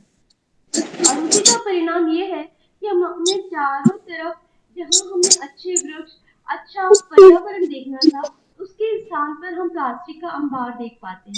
इसमें से कुछ प्लास्टिक तो हमारे पशुओं के शरीर में जाकर उनकी मौत का कारण भी बन जाता है। कुछ प्लास्टिक हमारे स्वयं के भोजन में, पानी में छोटे छोटे कण के रूप में आ जाता है। हर तरह से प्लास्टिक हमारे जीवन को प्रभावित कर रहा है। इस संबंध में हमारे पास बहुत सारे सॉल्यूशन है और हम महिलाएं इनको हम अपनी समझ से, अपने अनुभव से हम इसको कम भी कर रहे हैं। तो प्लास्टिक पोल्यूशन को रोकने में हम महिलाओं का बहुत बड़ा योगदान है, इसमें कोई भी संदेह नहीं है। और हम अच्छे प्रैक्टिसेस को, जहाँ पर हम प्लास्टिक को रिप्लेस कर सकते हैं, चाहे हम अपने दिनचर्या की बात करें या हम अपने प्रोफेशनल वर्क की बात करें, कहीं पर भी हम जाए, हम सबसे पहले श्रेणी में आते हैं जो कि हम प्लास्टिक के उपयोग को कम कर सकते हैं। दैनिक जीवन में, दिनचर्या में सुबह से हम प्लास्टिक के टूथब्रशेस का उपयोग करते हैं, परंतु क्या इसमें हम दिन में यदि 2-3 बार भी ब्रश करते हैं तो एक बार हम क्या दातुन का उपयोग नहीं कर सकते हैं? हम ये सोच सकते हैं कि हम जरूर कर सकते हैं। हम बहुत सारे प्लास्टिक वेयर्स का उपयोग करते हैं, क्या इनके स्थान पर हम अर्धनवेयर का उपयोग कर सकते हैं? क्या हम बहुत सारे प्लास्टिक के बैग्स को अवॉइड कर सकते हैं? क्या हम उनके स्थान पर जूट के बैग का उपयोग कर सकते हैं? शायद सभी के लिए हमारी हाँ है और हम सब इनको कर रहे हैं। और यही वजह है जो आज प्लास्टिक का जितना बुरा स्वरूप हम देख सकते थे, उससे हम नहीं देख पा रहे हैं और उसमें हमारा योगदान बहुत बड़ा है। पर्यावरण के यदि दूसरे पहलू पर मैं बात करूं तो मेरा अपना मानना यह है कि पर्यावरण संरक्षण की जब भी हम बात करते हैं, महिलाएं उसकी धुरी पर है। महिलाओं से कुछ भी अछूता नहीं है। चाहे हम रिसर्च का डाटा देखें या अपने दैनिक जीवन में रोजमर्रा की घटनाएं देखें, पर्यावरण में जो भी नुकसान होता है उससे सबसे ज्यादा अफेक्टेड, सबसे ज्यादा प्रभावित जो वर्ग है वो महिलाएं हैं। और उसको कितना सुधारने के लिए जो कंट्रीब्यूशन, जो योगदान दे सकती है, वो भी महिलाएं हैं। आइए जरा हम देख लें ये कैसे है। आप किसी भी रिसर्च डाटा को देखिए, आप अभी पिछले अनुभव जहाँ पर हमने कोविड से अपने जीवन को जो अस्थिरता देखी थी, जो परेशानी देखी थी, उसमें भी हमने देखा कि सबसे ज्यादा प्रभाव जो एडवर्स इफेक्ट था वो महिलाओं के ऊपर पड़ा, वो लड़कियों के ऊपर पड़ा। उनमें पॉवर्टी बढ़ गई, उनमें गरीबी बढ़ गई। बहुत सारी लड़कियां जो अनइंटेंडेड प्रेगनेंसी की महिलाएं प्रेगनेंसी की शिकार हुई या उन्हें वो बोझ ढोना पड़ा, या फिर हम देखें कितनी सारी लड़कियां हैं जिन्हें अपना स्कूल छोड़ना पड़ा, कितनी सारी महिलाएं हैं जिनकी रोजगार चला गया, कितनी सारी महिलाएं अपने खेतों में काम करने से वंचित हो गई और उन्होंने अपने परिवार को किस तरह से संभाल दिया, किस तरीके से उनकी भोजन भरण पोषण की व्यवस्था की। ये कहानियां नई नहीं है और कम नहीं है, परंतु साथ में हम ये भी देखते हैं यदि महिलाओं की हम पूरी शक्ति का सही तरीके से उपयोग करें, उनके नॉलेज का, उनके एक्सपीरियंस का, तो ये सारी पर्यावरण की समस्याएं का समाधान केवल और केवल महिलाओं के पास ही है। जरूरत है हमें इनको आगे लाने की, हम देखते हैं कि किसी भी फील्ड में, चाहे वो फार्मिंग का फील्ड हो, अर्थात कृषि का जगह हो, या परिवार हो, या समाज हो, या कोई लोकल ऑर्गेनाइजेशन हो, या कोई प्रोफेशनल बॉडी हो, या कोई इंडस्ट्री हो, वहाँ पर महिलाओं का रिप्रेजेंटेशन बहुत कम है। मुझे नहीं पता हम यहाँ पर क्यों पीछे रह जाते हैं। हमें अपनी बातों को आगे रखना होगा, और निश्चित रूप से जैसे अभी हमारे सामने एक उदाहरण लेखिता जी का आया है, हम सबको इनसे अनुकरण लेकर अपने जो पोटेंशियल है, अपना जो टैलेंट है, इसे सामने रखना ही होगा। हम सब जानते हैं, हम हर लेवल पर, चाहे हमारा किचन हो, इस किचन को हमें प्रयोगशाला की तरह कितने सारे प्रोडक्ट्स जो कि न्यूट्रिटिव भी हो, जो कि सस्ते भी हो, जो कि सभी के एक्सेस में भी हो, सभी की पहुंच में भी हो, हम अपनी इस प्रयोगशाला से कितने ही सारे प्रोडक्ट्स बना सकते हैं, कितने सारे प्रोडक्ट्स को हम सारे समाज को पहुंचा सकते हैं। हम सभी महिलाओं को अनुभव है किस तरह से हम जो लैक्टेटिंग मदर्स होती हैं उनको किन जड़ी बूटी का, किन पौधों का एक्सट्रैक्ट दे सकते हैं, किन पौधों से उनके लिए उपयोगी आहार तैयार कर सकते हैं। ये इस सारे नॉलेज को हमें सामने लाके रखना होगा। हम सब प्रकृति से कितना प्रेम करते हैं। प्रकृति का कोई भी एक भी ऐसा अवयव नहीं है जिससे हमारा जुड़ाव ना हो, चाहे वो प्लांट्स हो, चाहे वो वनस्पति हो, चाहे हमारा किचन गार्डन हो। हम देखते हैं हमारे किचन गार्डन में जो पौधे लगते हैं वो कितने सुंदर और कितने अच्छी तरह से उनमें फ्लावरिंग होती है, उनमें पुष्पन होता है, उनमें जो भी सब्जियां होती है वो कितनी अच्छे से होती है। क्यों? क्योंकि हम उनमें अपने जो एक्सपीरियंसेस हैं, जो हमारा किचन है, जो हमारी प्रयोगशाला है, उसके ही कुछ चीजों को जिसे हम वेस्ट के रूप में फेंकते नहीं, अपने इस किचन गार्डन में डाल देते हैं, और हम देखते हैं कि किस प्रकार से उसमें सुंदर जो हम पौधे लगाते हैं उसके जो सब्जियां होती है, जो फल होते हैं, जो पत्ते होते हैं, जो फ्लावर्स होते हैं, वो सबसे अलग हटकर एक अनोखी छटा बिखेरते हैं। तो क्या हमारे ये ज्ञान प्रोफेशनल या बिजनेस लेवल पर हम इसे सामने नहीं ला सकते? जरूर ला सकते हैं। हमें जरूरत है एक मौके की, एक अपॉर्चुनिटी की, और हम सबको मिलजुल कर एक कार्य करने की।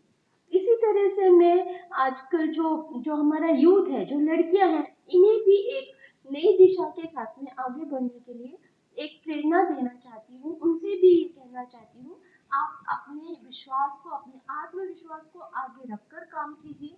आपके पास बहुत कुछ है। मैं समझती हूँ जिसके पास नॉलेज है, जिसमें कुछ कर गुजरने की क्षमता है, उसको दुनिया की कोई भी शक्ति रोक नहीं सकती। हम सबको देखना ये है, किसी भी लेवल पे, चाहे वो हमारा कम्युनिटी गार्डन हो, चाहे हमारे स्कूल का गार्डन हो, चाहे हमारे कॉलेज का हो, हॉस्पिटल का हो, मंदिर का हो, इसे हम किस तरह से ज्यादा सस्टेनेबल बना सकते हैं। हम समझते हैं मंदिर में बहुत सारे सुंदर सुंदर फ्लावर्स होते हैं, बहुत सारे सुंदर सुंदर फ्रूट्स के ट्रीज और प्लांट्स लगे होते हैं। क्या हम इसको थोड़ा सा मॉडिफाई कर ले?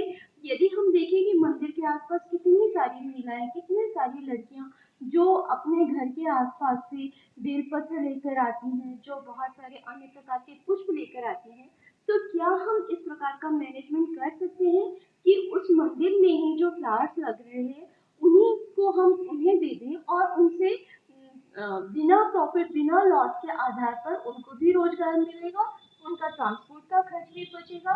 तो इस तरीके की छोटी छोटी सी प्लानिंग है जो हमको बहुत ही आगे बढ़ने के अवसर देंगे। इसी तरह से हमें जो सबसे बड़ा काम करना होगा, हम अपने आसपास में देखते हैं कि आजकल हम सभी ने एक ट्रेंड अपना लिया है कि अपने घरों में हम जो इंडोर प्लांट्स हैं उनको बहुत ही प्रेफरेंस के साथ में लगाते हैं। उनके घरों के अंदर उनसे शोभा बढ़ती है, इसमें कोई डाउट नहीं। पर हम ये भूल जाते हैं कि शायद हमारे आसपास में वो सुंदर रंग बिरंगे फूल नहीं रह गए जो तितलियों को अपने पास बुलाते थे, जो भौरों का गाना हमें सुनाते थे। आज वो सब हमारे वृक्षों से अदृश्य हो चुके हैं। क्यों ना हम इस प्रकार के प्लांट्स लगाएं, इस प्रकार के फ्लावर्स लगाएं। बहुत सारे जगह मैं पढ़ती हूँ, बहुत सारे लिटरेचर में मैं देखती हूँ, इन्हें वाइल्ड प्लांट्स के नाम से कह दिया जाता है। फिर मैं समझती हूँ यही हमारी संपदा है। इनमें जो जीन्स है, इनमें जो बहुत सारे न्यूट्रिटिव वैल्यूज हैं, उनको हम वाइल्ड के नाम से खोते जा रहे हैं। अब हमारा यह कर्तव्य है इन सभी को हम फिर से एक बार एक्सप्लोर करें, और फिर से हम अपनी तितलियों को अपने पास बुलाएं, अपने भौरों का गाना सुने। इससे न केवल हमारा मानसिक जो स्ट्रेस है वो कम होगा। बल्कि मैं यह भी बताना चाहती हूँ, ये सब भौरे, ये सब प्रक्रिया इसलिए भी आवश्यक है जिससे हमें और अच्छे क्वालिटी के प्रोडक्ट, फल फूल मिल सके। यदि हम कुछ पिछले न्यूज में बात करें तो हम देखते हैं कि कॉफी का प्रोडक्शन, कॉफी की क्वालिटी बहुत गिर चुकी है। उसका कारण है इसी प्रकार के जो पोलिनेटर्स होते हैं, जो जिन्हें हम जो परागण करने के लिए जो जीव जंतु सहायक होते हैं, वो हमारे पर्यावरण से विलुप्त होते जा रहे हैं। तो हम सबको मिलकर एक छोटा सा कार्य यही करना होगा, हम पहले अपनी एक योजना बनाएं और फिर उसको कार्यान्वित करें, और उसे हम ना केवल एक एक एक प्रोजेक्ट के रूप में सामने लाए, अपितु उससे हम एक बहुत बड़ा कार्य करके इस समाज के सामने भी रखें। साथ ही मैं ये भी जानती हूँ, हम सब माँ हैं, हम सब बहनें हैं, हम सब पत्नियां हैं, और हम सब एक छोटे से अपने घर में एक टीचर के रूप में भी हैं। ये बात बिल्कुल भी इसमें संदेह नहीं है कि स्कूल एक ऐसी जगह, शाला एक ऐसी जगह होती है, चाहे वो आपका शासकीय शाला हो या घर की शाला हो, जहाँ पर हम कोई भी अपने एक प्रोजेक्ट को करके दिखा सकते हैं। इस प्रोजेक्ट को शाला से समाज में ले जाना तो आसान है और यह ठीक भी है, किंतु जो समाज में हो रहा है उसे हम शाला में नहीं ला सकते। तो क्यों ना हम मिलकर आज इस पर्यावरण की इस सांध्य पर क्या हम ये प्रतिज्ञा नहीं करें कि हम अपनी इस छोटी सी घर की पाठशाला में, इस छोटे से घर के छोटे से अपने किचन की लैब में कुछ नए एक्सपेरिमेंट करें, कुछ नए प्रयोग करें और इनके रिजल्ट को समाज में पहुंचाएं, और उसके नतीजे हमें जरूर देखने को मिलेंगे। मेरा विश्वास है और मेरी एक आप सबसे अनुरोध है कि हम सब मिलकर इस दिशा में कुछ कार्य करें और अपने आगे आने वाले सुबह को एक नई रोशनी के साथ में उसे हम देख पाए। मैं बहुत बहुत आभारी हूँ आप सबकी, और राजरानी मैडम के सामने बोलने में कोई हिम्मत नहीं होती। मैंने उनको इतना देखा, इतना सुना था, मैंने समझी कि मुझे फिर भी आपकी जो भावनाएं थी, मुझे बहुत अच्छा लगा और आपने भी शायद अपने छोटे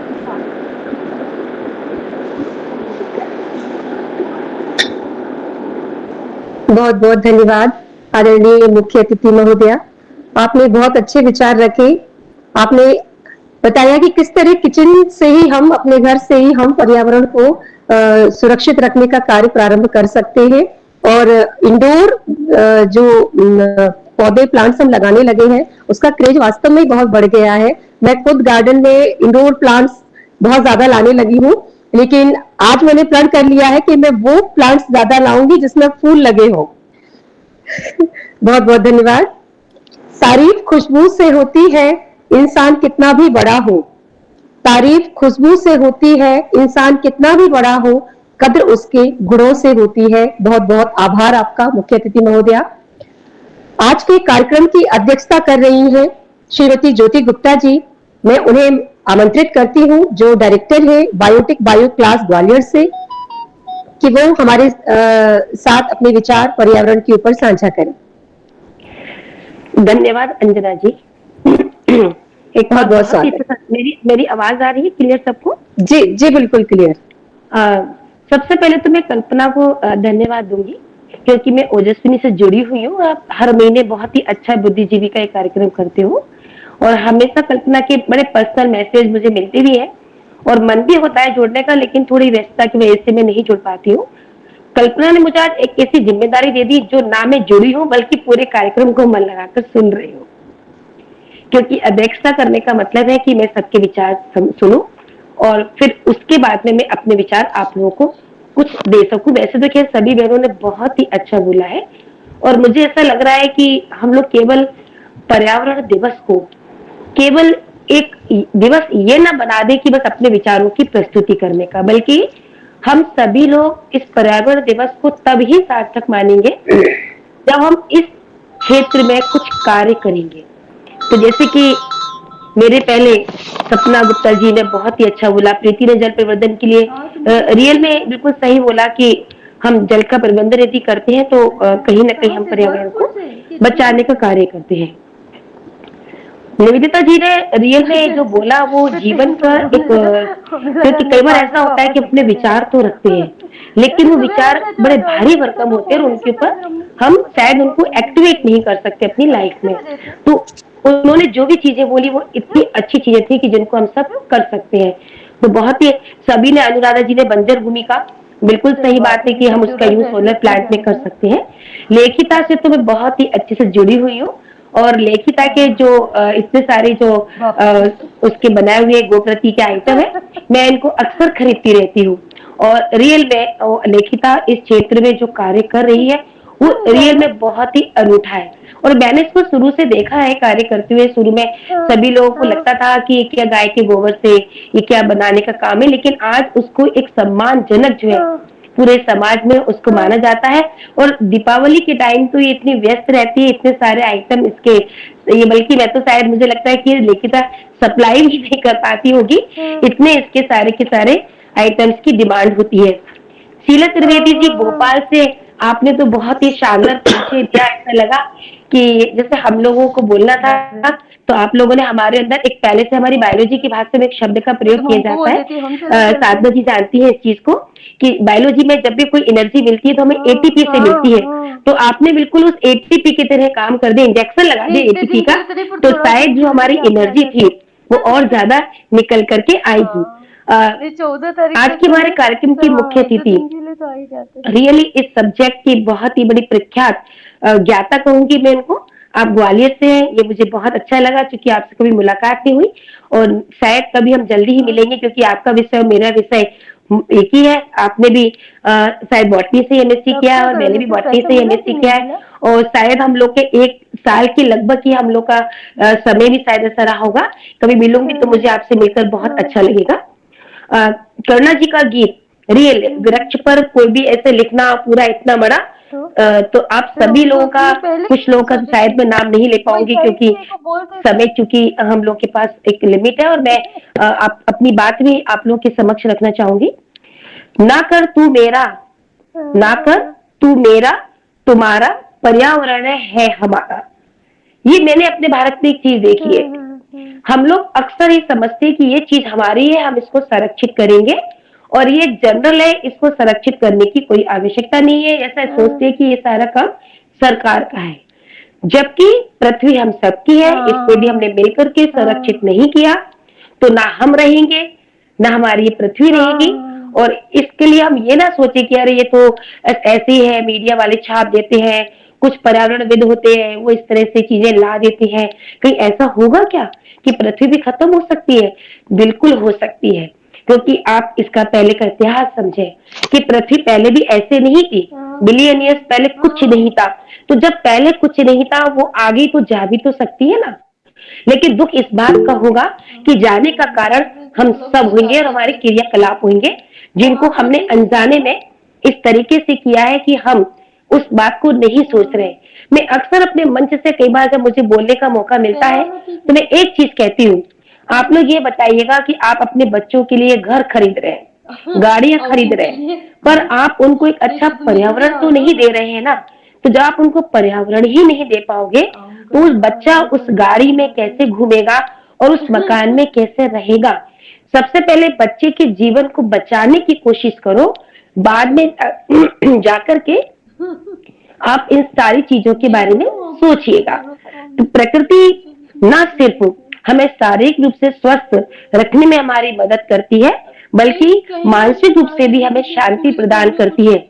आपने देखा होगा कि जैसे हम सभी लोग अपनी सुविधा अनुसार, जगह के अनुसार निश्चित रूप से कुछ पेड़ पौधे लगाते हैं और शायद मुझे ऐसा लगता है कि हम सारी बहनों के लिए भी जो सुबह की चाय होती है और उस पेड़ों के पास हम जो पीते हैं तो हमारी पूरी एनर्जी देने का काम करती है। और कहीं हमारे घरों में थोड़े से वृक्ष यदि लगे हो तो बात ही कुछ अलग हो जाती है कि वह पक्षियों की आवाज, गिलहरी का दौड़ना।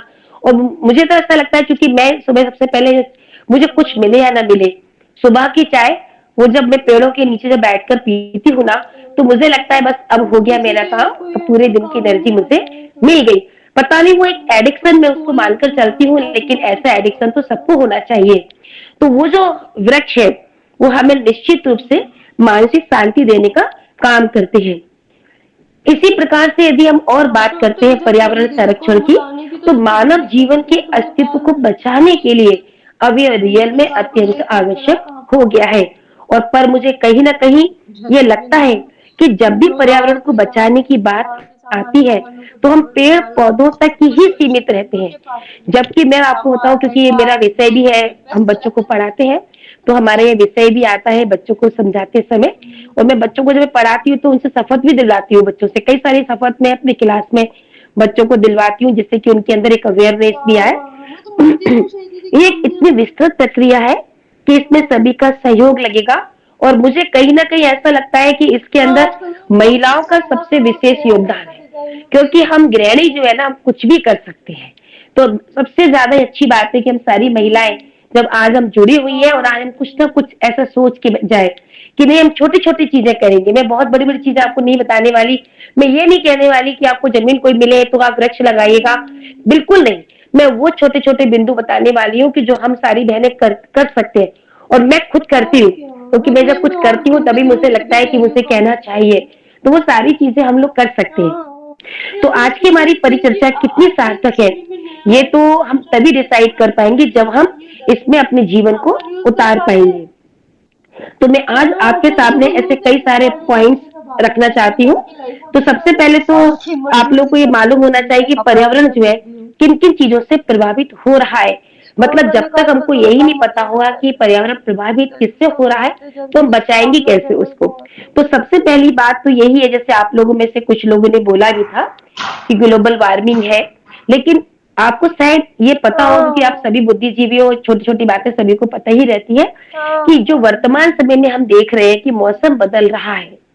अभी आपने देखा कल ही तो नौतपा खत्म हुए, तो कहीं ना कहीं ऐसा नहीं लगा इस बार कि नौतपा नहीं, एक ठंड तपा खत्म हुए, क्योंकि ये नौतपा ऐसा लग रहा और ऐसा मजा ही ऐसे अपन लोग कह रहे हैं कि मजा आ गया, गर्मी हमारी नहीं हुई, हमको एसी नहीं चलाना पड़ा। पर कहीं ना कहीं मौसम का एक अपना महत्व होता है कि गर्मी में गर्मी होनी चाहिए, बरसात में बरसात हो, सर्दी में सर्दी हो। ये चारों मौसम का अपना बड़ा महत्व है। लेकिन आपने सब अनुभव किया होगा कि चारों मौसम कहीं ना कहीं डिस्टर्ब हो रहे हैं। इसका मेन रीजन क्या है? Global warming. और ग्लोबल वार्मिंग एक्चुअल में क्यों हो रही है?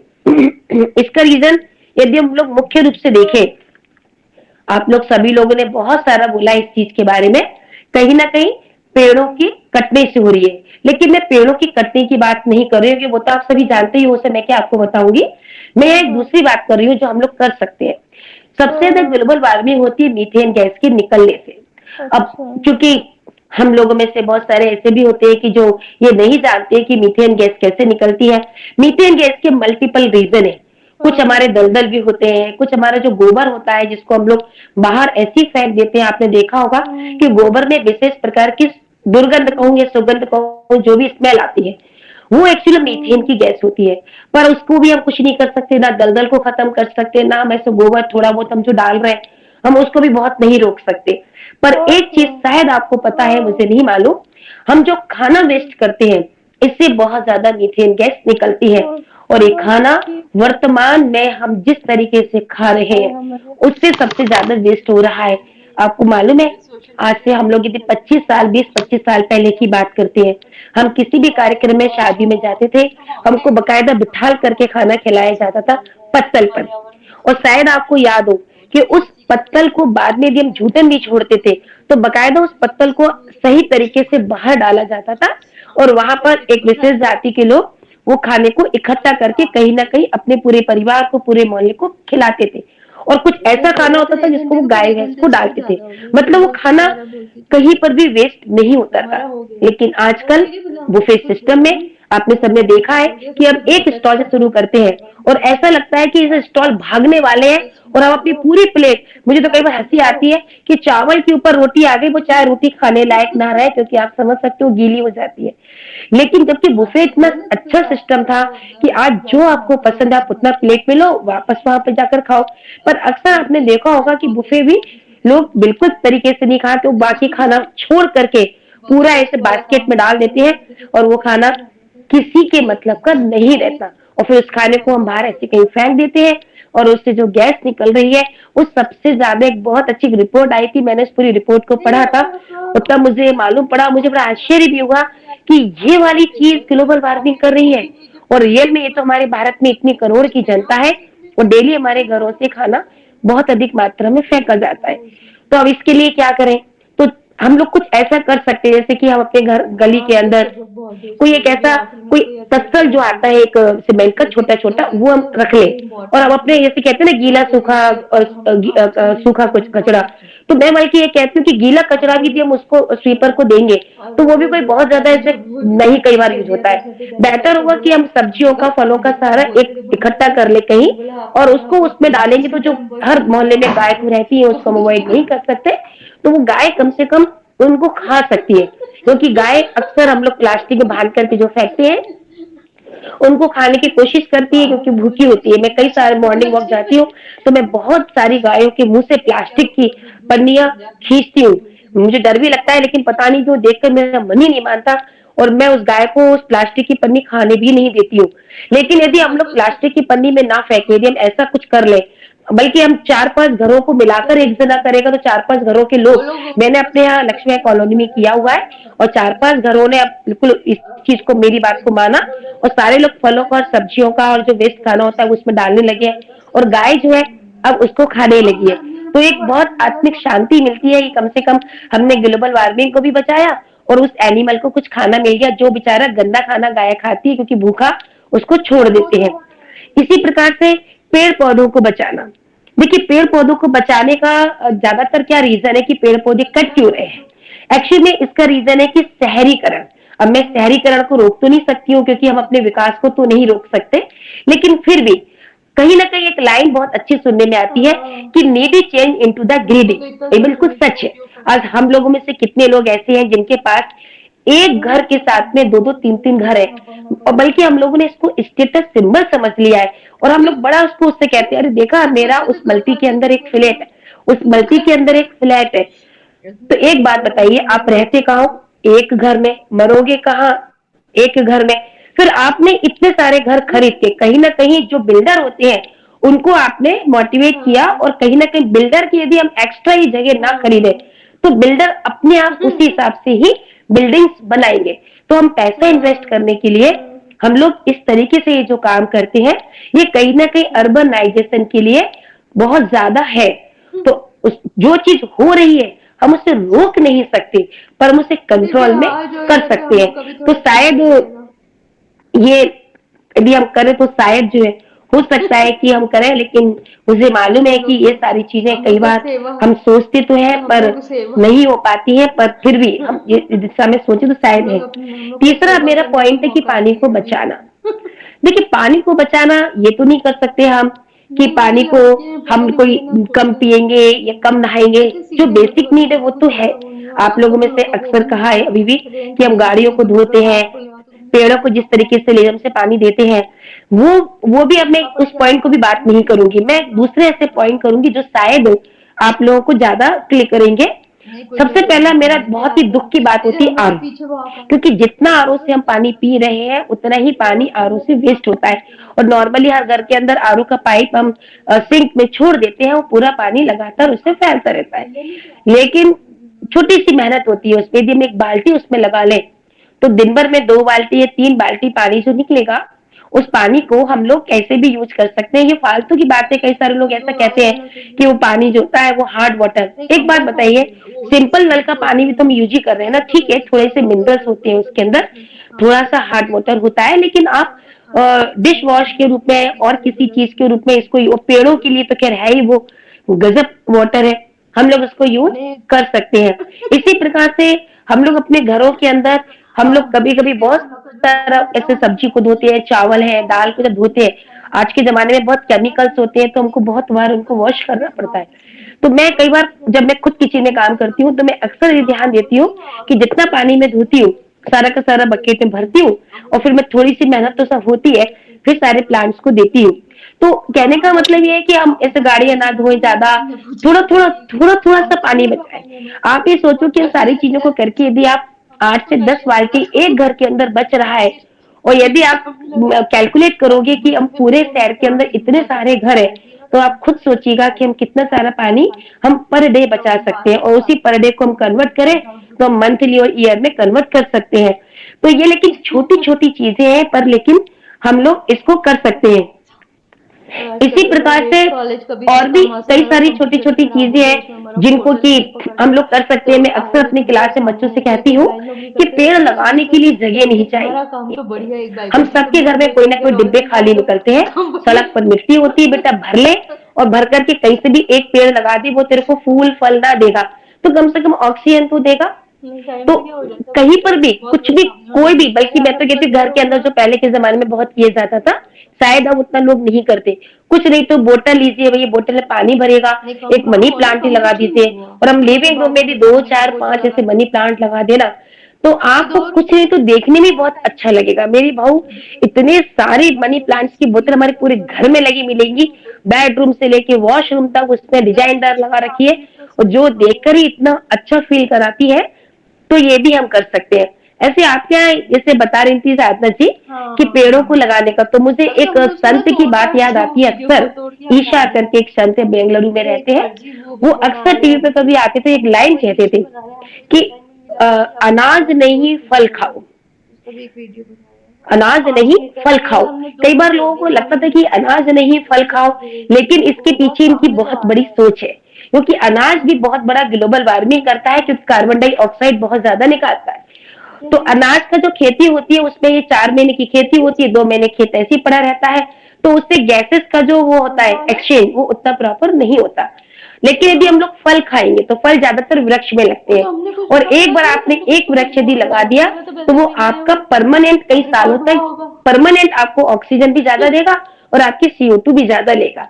तो इसीलिए वो अक्सर एक लाइन टीवी पर आकर बोलते थे कि अनाज नहीं फल खाओ, जो बहुत गहरी लाइन उनकी होती है। और मुझे हमेशा एक चीज जो मैं खुद भी करती हूँ कि यदि फल आपको यदि कोई पेड़ आपको लगाना है, चाहे आप गमलों में ही क्यों ना लगाओ, तो फल के पेड़ लगाओ। फल के पेड़ लगाने से कई सारी चीजें, क्योंकि फल का पेड़ है तो फूल तो आएगा ही, फूल तो आपको मिलेगा, तोड़ो या ना तोड़ो। लेकिन उस फल के पेड़ लगाने से आपके घरों के अंदर पक्षी आएंगे, गिलहरी आएंगी, तो आपको ये बहुत ज्यादा देख करके अच्छा लगेगा। और कई बार हम कहते हैं, ऐसे मैंने बहुत सारे ऐसे फल के पेड़ लगा रखे हैं, तो बंदर भी कई बार आ जाते हैं, तो कई बार कुछ कहते हैं कि, तो मैं कहती हूँ यार ठीक है, हम तो ठेले पे खरीद के खा लेते हैं ना, तो उनको यदि वो फल मिल गया और उन्होंने खा लिया तो ये तो बहुत अच्छी बात है, क्योंकि वो तो खरीद नहीं सकते है ना। तो यदि हम कोई भी काम यदि कोई कर रहा है और उसमें यदि हम कोई पॉजिटिविटी को देखें, तो मुझे लगता है कि ये जीवन का सबसे बड़ा आनंद है। तो मैं तो मतलब इसी फेवर की ही हूँ, और जो भी मैंने कहा ये सारा कुछ पहले मैं खुद करती हूँ, तब जाकर के मुझे लगता है कि मैंने किया है तो और कोई भी कर सकता है। तो ये मैंने अपनी बात रखी। और सबसे अच्छी बात ये है कि मुझे आप लोगों का सबका सुनने का मौका मिला, और सारी विदुषी बहनों ने गजब ही बोला है। एंड आप लोगों ने, मैं कोशिश करूंगी कि आगे भी मैं आप लोगों की इसी तरीके से आऊं और ज्वाइन करूं और करूं। और कल्पना को तो स्पेशल थैंक्स, क्योंकि उसने क्या है कि ऐसी जिम्मेदारी दे दी कि तुमको आज अध्यक्षता करना है ज्योति। तो वो एक फ्रेंड ऐसे होते ना कई बार कि नहीं अब मना नहीं करेंगे, भाई कह दिया तो करनी है। तो उसकी वजह से मुझे पूरा, अदरवाइज मुझे कहीं जाना भी था, मैंने उसे बोला भी था, मैंने मुझे 5:30 बजे से निकलना है, पर बोले नहीं अब तो हमने तुम्हारा नाम दे दिया, अब तुम जानो तुम्हारा काम, और अब तो तुमको आना ही है। तो मुझे बहुत अच्छा लगा, और मुझे चूंकि अध्यक्षता करना तो मुझे सबको सुनना भी था, तो इस बारे में मुझे सुनने को भी सब बहुत अच्छा मिला। तो बहुत बहुत बहुत बहुत धन्यवाद। शायद मैंने टाइम बहुत ज्यादा ले लिया होगा आप लोगों का, तो थैंक यू वेरी मच, बहुत अच्छा लगा मुझे। बहुत बहुत धन्यवाद। शानदार अध्यक्षीय उद्बोधन रहा, और आपने बहुत अच्छा बताया कि प्राकृतिक संसाधनों का समुचित विदोहन अगर किया जाए तो पर्यावरण को कहीं ना कहीं हम संरक्षित करते हैं। बहुत शानदार, बहुत बहुत धन्यवाद। जन जन तक संदेश पहुंचाना है, जन जन तक संदेश पहुंचाना है और पर्यावरण को बचाना है। बहुत शानदार कार्यक्रम, सभी विदुषी बहनों ने बहुत अच्छा बोला है। कार्यक्रम को समाप्त करने का बिल्कुल मन नहीं कर रहा है मेरा, लेकिन समय सीमा में हम सब बंधे हुए हैं। तो अब अंत में, कार्यक्रम के अंतिम चरण में, मैं आभार व्यक्त करने के लिए हमारी मृदुभाषी बड़ी बहन श्रीमती कल्पना शर्मा जी को आमंत्रित करती हूँ कि वो अपनी मधुर वाणी से आभार व्यक्त करें। कल्पना दीदी। थैंक यू, बहुत अच्छा, बहुत बढ़िया, एकदम सटीक संचालन चल रहा है। मैं भी खो गई हूँ, शायद उसको ऐसा लग रहा है मुझे बोलना है, ध्यान बट एक विषय ऐसा आज जो हम डिस्कस कर रहे हैं, तो देखा जाए तो ये कटु सत्य है कि मानव समाज का जो अस्तित्व है उसके कारण प्रकृति का विनाश हो रहा है, और ये तब चलता रहेगा जब तक मानव जीवन का विस्तार होता रहेगा, जब तक समाज का विस्तार होता रहेगा प्रकृति का विनाश होता रहेगा। प्रकृति का विनाश दोहन होना चाहिए, शोषण नहीं। ये हम पर निर्भर है कि हम शोषण कर रहे हैं या उसका दोहन कर रहे हैं। दोहन हुए बिना संभव ही नहीं है। विकास आवश्यक है, पर विकास कैसा हो? सतत विकास हो जो पीढ़ियों तक जाए, जो एक सस्टेनेबल डेवलपमेंट का कॉन्सेप्ट आया है, तो वो यही बताता है कि डेवलपमेंट तो करना ही है, उसके बिना नहीं रहना, पर वो सतत हो जिससे आगे की पीढ़ियां भी उसको एंजॉय करें, जीवन जिए और एक खुशहाल जीवन जिए। इसका एक बहुत अच्छा उदाहरण महाभारत में अगर अपन थोड़ा सा दृष्टि डालें तो देखें कि इंद्रप्रस्थ को स्थापित करने के लिए पांडवों ने खांडवप्रस्थ को जला दिया, और जब पांडवों ने खांडवप्रस्थ को जलाया तो वहां पर नागों का पूरा परिवार रहता था, वो भस्म हो गया, उसके साथ और भी निवासी इसमें जल के खाक हो गए। लेकिन नाग राजा तक्षक वहां से बच निकले। उन्होंने बदला लिया। अर्जुन के पौत्र को, परीक्षित, जो अभिमन्यु का पुत्र परीक्षित को, उन्होंने उसकी हत्या करके अपने उस परिवार के संहार का बदला लिया।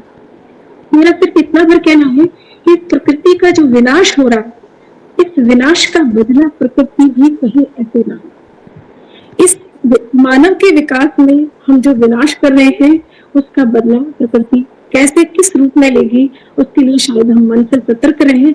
अगर नहीं रहे तो फिर समय भी नहीं बचेगा कि हम चिंतन कर पाएंगे।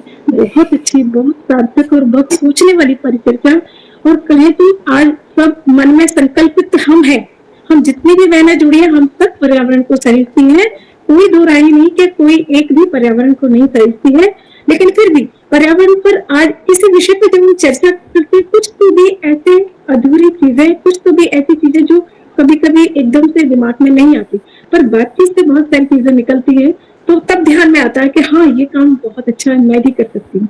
जैसे अंजना जी बोली कि मैं ऐसे पेड़ पौधे ही लगाऊंगी, और ये जो खाना बचने का है, जो ज्योति जी ने कहा है कि हम भी एक इकट्ठा 4-5 लोग मिलकर के एक ऐसा मिट्टी का है सीमेंट का गमला रख दें जिसमें सारी चीज डाल दें, तो एटलीस्ट जो गायें भूखी मर रही हैं, जो तड़प रही हैं, जो गली गली घूम रही है, सही पूछो तो उनको बैठने की छाया तक नहीं। पर्यावरण का वो एक हिस्सा, जीव जंतु आज बैठने के लिए तरसता है, पेड़ नहीं है, हमको गाड़ियां चाहिए।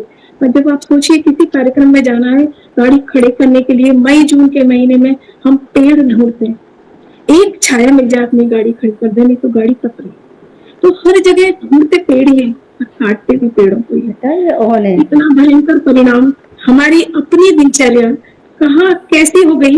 और ये चक्र है कि हमने एसी की हवा, हमको ठंडक चाहिए, एसी लगा लिया, लेकिन एसी एनवायरनमेंट को कितना गर्म कर रहा है, इतनी गर्म हवा छोड़ रहा है। तो उसको कहीं ना कहीं जो हमको चाहिए, हम उसको जितना ज्यादा सुविधाओं में लिप्त होकर चले जा रहे हैं, वो सुविधाएं हमसे और ज्यादा पर्यावरण का विनाश करा रही है। उस विनाश लीला को हम रोकें। हम अपने शादी विवाह में इको फ्रेंडली अगर प्लास्टिक यूज करें तो शायद ये भी एक पहल होगी। और ये मैंने अभी किया, मुझे एक संतुष्टि है कि मैंने अपनी बेटी की शादी में इको फ्रेंडली जो सारा जितना भी ये डिस्पोजेबल आया वो ले। थोड़ा अंतर आता है पैसों में, लेकिन मेरी बेटी का एक छोटी सी बात बता रही कि मेरी बेटी ने सिर्फ ये बोला कि एक ड्रेस कम देना मम्मी, पर इको फ्रेंडली आप सारा डिस्पोजेबल रखिए। तो उसकी बात सुन के मुझे लगा कि ये मेरे से ज्यादा समझदार है। अगर हम बच्चे को, बड़ों को, किसी से भी हम थोड़ा सा भी सुनते हैं तो उसको आगे ले जाते हैं, और ले जाते रहेंगे तो शायद हम सब एक दूसरे के संतुलन में आगे बढ़ते रहेंगे। आज के इस कार्यक्रम को बहुत अच्छे से संभाल रही है, बहुत प्यारा संचालन कर रही है अंजना मिश्रा जी, उनका हृदय से आभार। मेरी छोटी बहन पहली बार संचालन कर रही है, लेकिन लग नहीं रहा है कि पहली बार कर रही है। बहुत अच्छे से कार्यक्रम को समय से आपने कंट्रोल किया और बहुत सुंदर शब्दों में नियंत्रित करके बांधे रखा। बहुत बहुत आभार नहीं कहूँगी, बहुत सारा स्नेह। आज के कार्यक्रम में सबसे पहले धन्यवाद ज्ञापित करते हैं हमारे कार्यक्रम की मुख्य अतिथि डॉक्टर साधना पांडे जी। आप KRG कॉलेज में प्रोफेसर साधना जी ने तुरंत एक बार में हाँ, मतलब कोई दूसरा एक्सक्यूज था ही नहीं। मुझे बहुत अच्छा लगा दीदी आप आए और आप आगे भी ओजस्विनी विचार मंच के हर एक महीने में प्रति माह एक अच्छे विषय पर प्रयास करते हैं कि परिचर्चा रखें। तो आप हर बार हम जुड़िए और हमारा मनोबल बढ़ाते रहिए। कुछ आपके सुझाव हो तो देते रहिए, हमें बहुत अच्छा लगेगा। ये मंच ऐसे ही उत्तरोत्तर बढ़ता रहे, इसके लिए आप सबकी शुभेच्छाएं चाहिए। आज के कार्यक्रम की अध्यक्षता ज्योति गुप्ता मेरे उसने बता ही दिया कि किस तरह से उसको आज मैंने कहा, और वो सच में बहुत व्यस्त रहती है, पर वो आई, उन्होंने बहुत अच्छे से अध्यक्षता की। धन्यवाद ज्योति। धन्यवाद बोलूं या नहीं बोलूं अब ये तुम तय करो। आज के कार्यक्रम में बहुत सुंदर गीत गाया डॉक्टर करुणा सक्सेना, अच्छी साहित्यकार, अच्छी गीतकार, बहुत सुंदर कविताएं लिखती है, पूर्व पार्षद रह चुकी है और शायद मुझे नहीं लगता कि वो कोई भी विधा उन्होंने छोड़ी है। बहुत सुंदर वाणी है उनकी, स्वरचित जो कविता गाई, जो गीत गाया। बहुत बहुत धन्यवाद करुणा जी, आपने भी व्यस्त अपनी दिनचर्या में से ओजस्विनी के लिए समय निकाला। Thank you so much. प्रस्तावना जिन्होंने रखी वो पहली बार प्रस्तावना रख रही है। हमारा मंच शायद इसलिए भी एक विशेष मंच है कि हम बहुत सारी बहनें पहली बार आकर के जब बोलती है और ये बोलती है कि मैं पहली बार बोलूंगी, पता नहीं कैसा होगा भी कि अच्छा नहीं होगा, मुझे थोड़ा सा कॉन्फिडेंस यूज हो रहा है। लेकिन जब वो बोलती है और जब वो बोल के जाती है तो वो खुद महसूस करती हूँ कि उनके कॉन्फिडेंस का लेवल बहुत हाई हो गया है। बहुत सटीक, बहुत सुंदर शब्दों की प्रस्तावना सपना जी, थैंक यू सो मच। आप हमेशा बहुत अच्छा बोलती हूँ, तो प्रस्तावना भी आज आपने बहुत अच्छी रखी। इसके अलावा प्रीति शर्मा हमारी बहुत सबसे प्रारंभ की ओजस्विनी, प्रीति दीदी भी जिनको हम प्यार से पम्मी दीदी बोलते हैं, जल संरक्षण के ऊपर जो उन्होंने ओजस्विनी वाणी में अपना रखा, thank you so much Pammi दीदी। अनुराधा शर्मा पहली बार जुड़ा पर बहुत अच्छा बोली हो। अनुराधा, अगर आप मुझे सुन रहे हो तो आपने बहुत अच्छा विषय रखा है और मैं चाहती हूँ आगे भी आप ऐसे मंच से जुड़े रहे। हम मंथली प्रोग्राम करते हैं, आगे चलता रहे, आपका साथ मिलता रहे। लेखिता, आपको भी मैंने 2-4 बार फोन किया, लेखिता को बोला और इस बार वो सहज तैयार हो गई, शायद विषय उनके मन का था। लेखिता बहुत बहुत धन्यवाद। और शायद हम सब मिलकर इतने खुश हो रहे हैं कि आप जो गौ कृति नाम का जो एक चला रहे हैं, गौ माता का संरक्षण तो है ही, कहीं ना कहीं पूरी संस्कृति, पूरे पर्यावरण, पूरे धर्म का संरक्षण है। तो बहुत अच्छा काम कर रहे हो Lekhita, thank you so much. Mandakini, हमारी अपनी मंदाकिनी ओजस्विनी बहन। प्रीति झा भी आज पहली बार ओजस्विनी से जुड़ी, पर्यावरण के लिए बहुत काम करती है। आजकल एक नेकी की दीवार भी चला रही है। प्रीति झा कुछ ना कुछ करती रहती है और वो समाज के काम में हमेशा आगे रहती है। कुछ भी काम उनको दो तो मना नहीं है। हाँ दीदी, बिल्कुल तैयार है, बोलने में कॉन्फिडेंस नहीं है। निवेदिता दीदी लखनऊ से जुड़ी। निवेदिता दीदी बहुत बहुत धन्यवाद, आप ऐसे ही जुड़ा कीजिए, हम सबका मार्गदर्शन करते रहिए, थैंक यू सो मच। और आज सबसे अधिक ओजस्वी वाणी में जिन्होंने परिचय दिया है, शीला त्रिवेदी, शीला त्रिवेदी भी भोपाल से जुड़ी है। बहुत ही ओजस्वी वाणी। शीला जी पता नहीं शायद चली गई है, वो सुन नहीं पा रही है, पर बहुत ही ऐसा लग रहा था कि अगली बार का वक्ता उन्हीं को बनाते हैं। बहुत ओजस्वी वाणी में उन्होंने बोला, बहुत अच्छा लगा। शीला जी, आप पहली बार बोले लेकिन हमको लगा आप हमारे ही परिवार के हैं, तो आपको भी बहुत बहुत धन्यवाद। गूगल मीट जिन्होंने बनाया हमेशा की तरह, मीना जी हमारी बहुत ज्यादा कर्मठ कार्यकर्ता, मीडिया प्रभारी, मानसी सोलहपुरकर आज एब्सेंट है, बहुत जरूरी काम से जाना था। इस परिचर्चा में 2-3 महीनों को और भी भाग लेना था, लेकिन किसी के साथ कुछ ना कुछ ऐसी परेशानी आ गई कि वो नहीं आ पाए, पर हम उनको सबको बहुत मिस कर रहे हैं। आप होते तो हमें बहुत अच्छी लगता है। और जितने भी हमारी श्रोता बहनें, हमारी पूरी कोर टीम, पूरी टीम, जितने भी श्रोता बहनें जो हमेशा हमारा मनोबल बढ़ाती हैं, जुड़ती हैं, आप ऐसे जुड़ा कीजिए। आपको धन्यवाद ज्ञापित करके मैं शायद बहुत हल्का छोटा शब्द बोलूं, धन्यवाद और आभार इसके लिए नहीं बना है, ये उससे भी कहीं ऊपर आपका कंट्रीब्यूशन है। आप हमेशा ऐसे जुड़ते रहिए, मंच को आगे बढ़ाते रहिए। और पर्यावरण के लिए सच में हम पर्यावरण दिवस ना मनाएं, हम उसके लिए कुछ तो नया करें, ऐसा संकल्प आज हम लेकर के जाएं तो इस चर्चा सार्थक होगी। धन्यवाद। धन्यवाद कल्पना दीदी। आज का ये सार्थक कार्यक्रम रहा, उसमें बहुत सारा कंट्रीब्यूशन आपका ही है। जो भी होपलेस हुआ सबको आपने मोटिवेट किया। नहीं होता बिल्कुल भी नहीं है, सबका सबके पास अपनी अपनी विधाएं हैं। बस जरूरत रहती है कि थोड़ा सा ध्यान से सोचने की कि हम उनको ला सकते हैं, उनको जोड़ सकते हैं। बाकी सब लोग बहुत अच्छा करते हैं। ठीक है, अपना कार्यक्रम भी समय से समाप्त हो गया, कुछ लोगों को जाना था। अब अनौपचारिक आप वीडियो ऑडियो सब लोग खोल सकते हैं। कार्यक्रम समाप्त हुआ। धन्यवाद। बहुत बहुत बहुत धन्यवाद। धन्यवाद, बहुत बहुत अच्छा लगा सपना जी, बहुत अंजना जी बहुत अच्छा संचालन किया है आपने, शानदार। Thank you so much. Thank you Sadhana ji, thank you, आगे भी आते रहिए। Thank you Preeti,